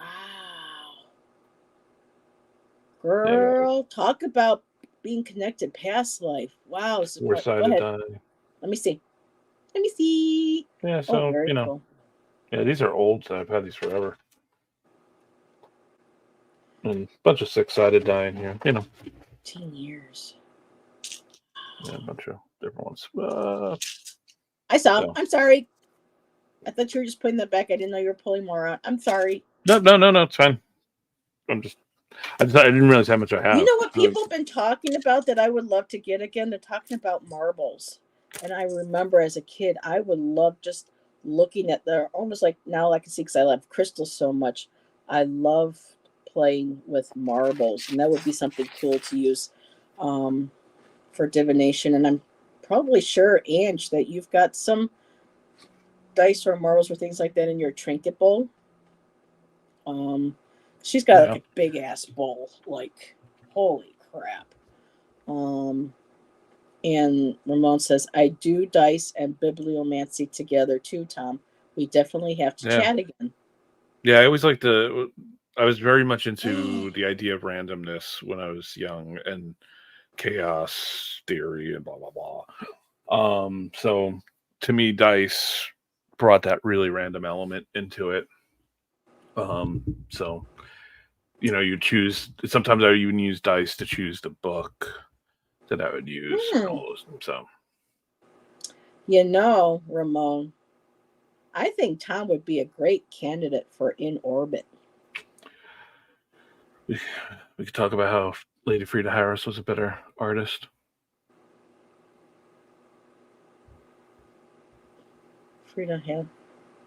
Was she bitter? I don't know. The better artist. Oh, better. Oh, okay. I thought you said bitter artist. I'm like, how was she bitter? I mean, she probably was bitter too. I mean, wouldn't you if you had to work with Crowley? Oh, Heather, he's on my list. Good night, Kaylee. He's got to make it through all the heavy hitters girl. first. It's been a while. I miss seeing you in chat. Have a good night. Ramon has to make it through all the important people first, then he'll get to me. Oh, stop! No, he'll be saving the best for last. That's very true. Look for retro marbles in antique stores. Ooh, they have great vibe. Yeah. I would have to cleanse them in case there was something. And talk about pumpkin spice. Wait a minute. He says that was mean. I'm never mean. It's all in love. It's all in love. He's just overly blunt. He's not a James Blunt. He's an overly blunt. Hey, speaking of, I do like some of his music. Haven't listened to him in years though. People are like, "Who the hell is she talking to now?"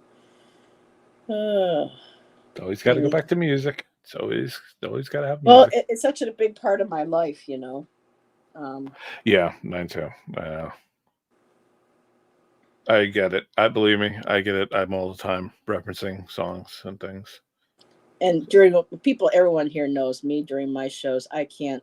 I just can't help it when I do readings and I hear certain automatically just songs, you know, lyrics come into my mind. You know, one of the reasons, you know, doing poetry too, I'd be like, "Ooh, I'm going to use that line, but how could I rearrange it to be able to use it for my poem?"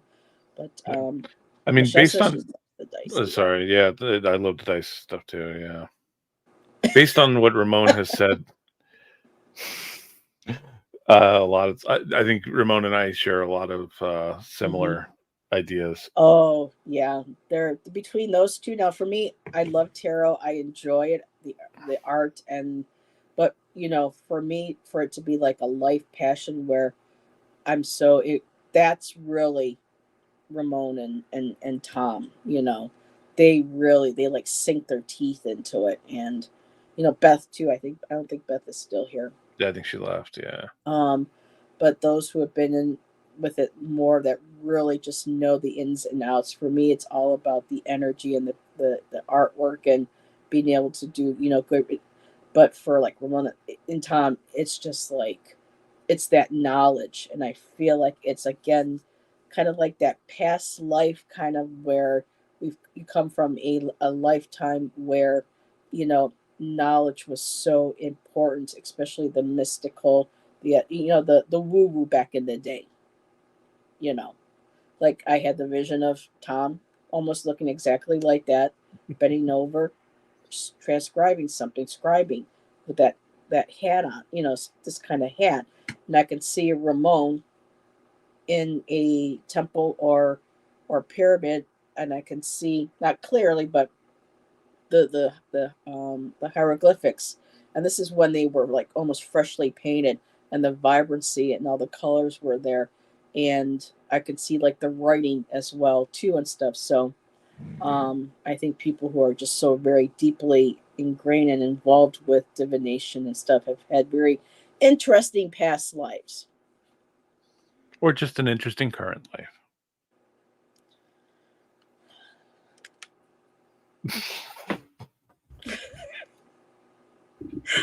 Oh, he's my little bro. I love my little bro. I'm not a past life guy.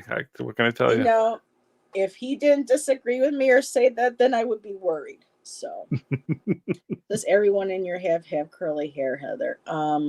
Actually, the curls is finally coming back after a lot of years because I had colored it and stuff. I still color occasionally, but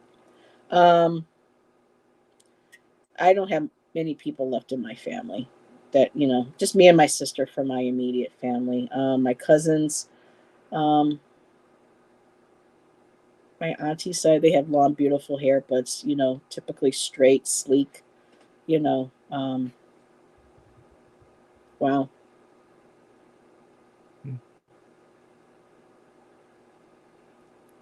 I don't know. I like, my brain is just kind of like, No, I'm really the only one. My mom back in the day, I have a picture. I don't know if I still have the picture or not because I've been getting rid of stuff. But at one point, my mom had a fro.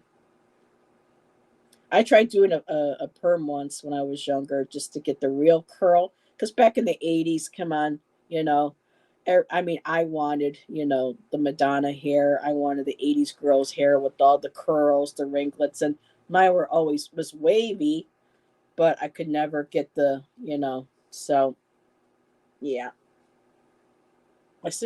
My sister had a poodle perm once before. Oh my god, she looked adorable. But that's when I was like 6 years old or 7 years old. Um, I don't have that picture anymore, but I'm the only one in my family with the curls. Now my grandniece. Oh, I wait a minute. I had Prince hair. Oh, that's interesting. Um, my niece Tiana, because she's half black and half white, along with the other nationalities in the family, she has that beautiful curly hair. She's got it, it's beautiful but I don't get to see her very often. I don't see her at all anymore. But my grandniece Tiana is very beautiful. My friend Amanda, um, she has when she can do her hair straight or she can do it curly. She's black. She's got generations back. She has white ancestors, but with Amanda, she can do her hair straight. She can do it curl. I mean, she's just got beautiful hair. Um, how about you, Tom? Did you ever have curly hair? My hair is actually very curly usually. Really? Once it starts going past this length, yeah, it's straightened out a little bit more now as I it's can't getting see more and you more with gray. curly hair. Yeah, I hate it. Okay, It's not that it's not super curly, but it's curly enough. it's curly enough. I'm always jealous of people that have like straight hair. Yeah, I tried getting straight hair when I was younger. I wanted straight hair to do certain styles that my hair couldn't do because I needed straight hair. So I had it straightened. And within, my mom paid like $60. This was in my 20s, early 20s, late teens, early 20s. Paid back then $60, which would have been, I don't know how much now, but that was a lot. She had my hair straightened, and it was so cool for 2 days. Yeah, yeah, And came back. it's yeah. Tom has a curly beard. Mm. Yeah, this is straightened out a lot over the years. I But tried to, Ramon, but it didn't. Yeah, yeah. Oh, my mom knew how to. Not the ringlets. I always wanted. Yeah. What I did want to do, if people remember, there was a cover of. Well, I know Ramon will remember. Um, I used to have it. I don't have it anymore. But the cover of People magazine rarely ever had any female musicians on it and stuff. So back in 1980, was it 84 or 85, they featured Madonna in Time magazine, and there was a picture. And this was too when she was with Desperately Seeking Susan, where she had the mm, full mane, and then she had the beautiful, the dark roots, but then it went into like the honey color, and I wanted my hair like that. What? Ramon, That's what I thought. he knew And the month and the year. Uh, so my mom tried to do it for me.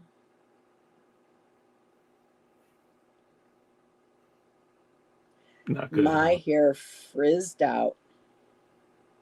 Yeah, It was it was like brassy blonde, nowhere near. And Heather was not meant to be a blonde. My mom was a blonde. She liked staying blonde when she was, after a certain stage. She wouldn't go back to her dark hair. But mm, Heather was not meant to be a blonde. So maybe someday I could have my hair color like that just for a little while and there you live go. the dream that I wanted as a kid or when I was younger. But yeah, But my hair at one point was all the way down to almost my backside. And that was the year 84, 85 too, when the bops and the short hairs were out. And I told my mom, I want that. Are you sure that's all your hair? And I say, and then after that, yeah, I regretted it. But my hair is so thick that when it gets too long, it just like weighs a ton. And Shan's like, I wish I had that problem because Shan's got nothing left on the top. So, but yeah, interesting how we want different things at different points in our life. Yeah. Yeah.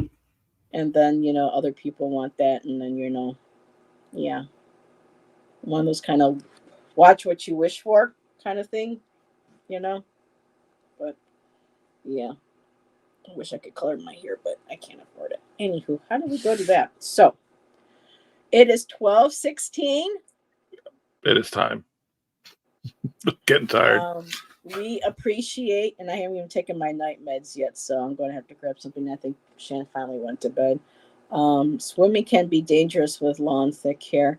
It could, but at the same time, though, what I used to love doing was getting underwater and going like this and seeing it all, the swirl and everything. And yeah. But then when you came up, I had to make sure you went like this so that it would all go back that way. Because if you went straight up, then you have all that. But yeah. Yeah. Aw. Oh, thank you. Thanks, Ramon. Sorry, Next time, go ahead. I was just gonna say sorry. I cost you $100.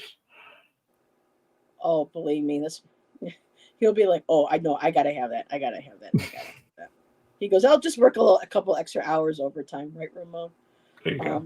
But yeah, you'll have to come join Tom and I next time.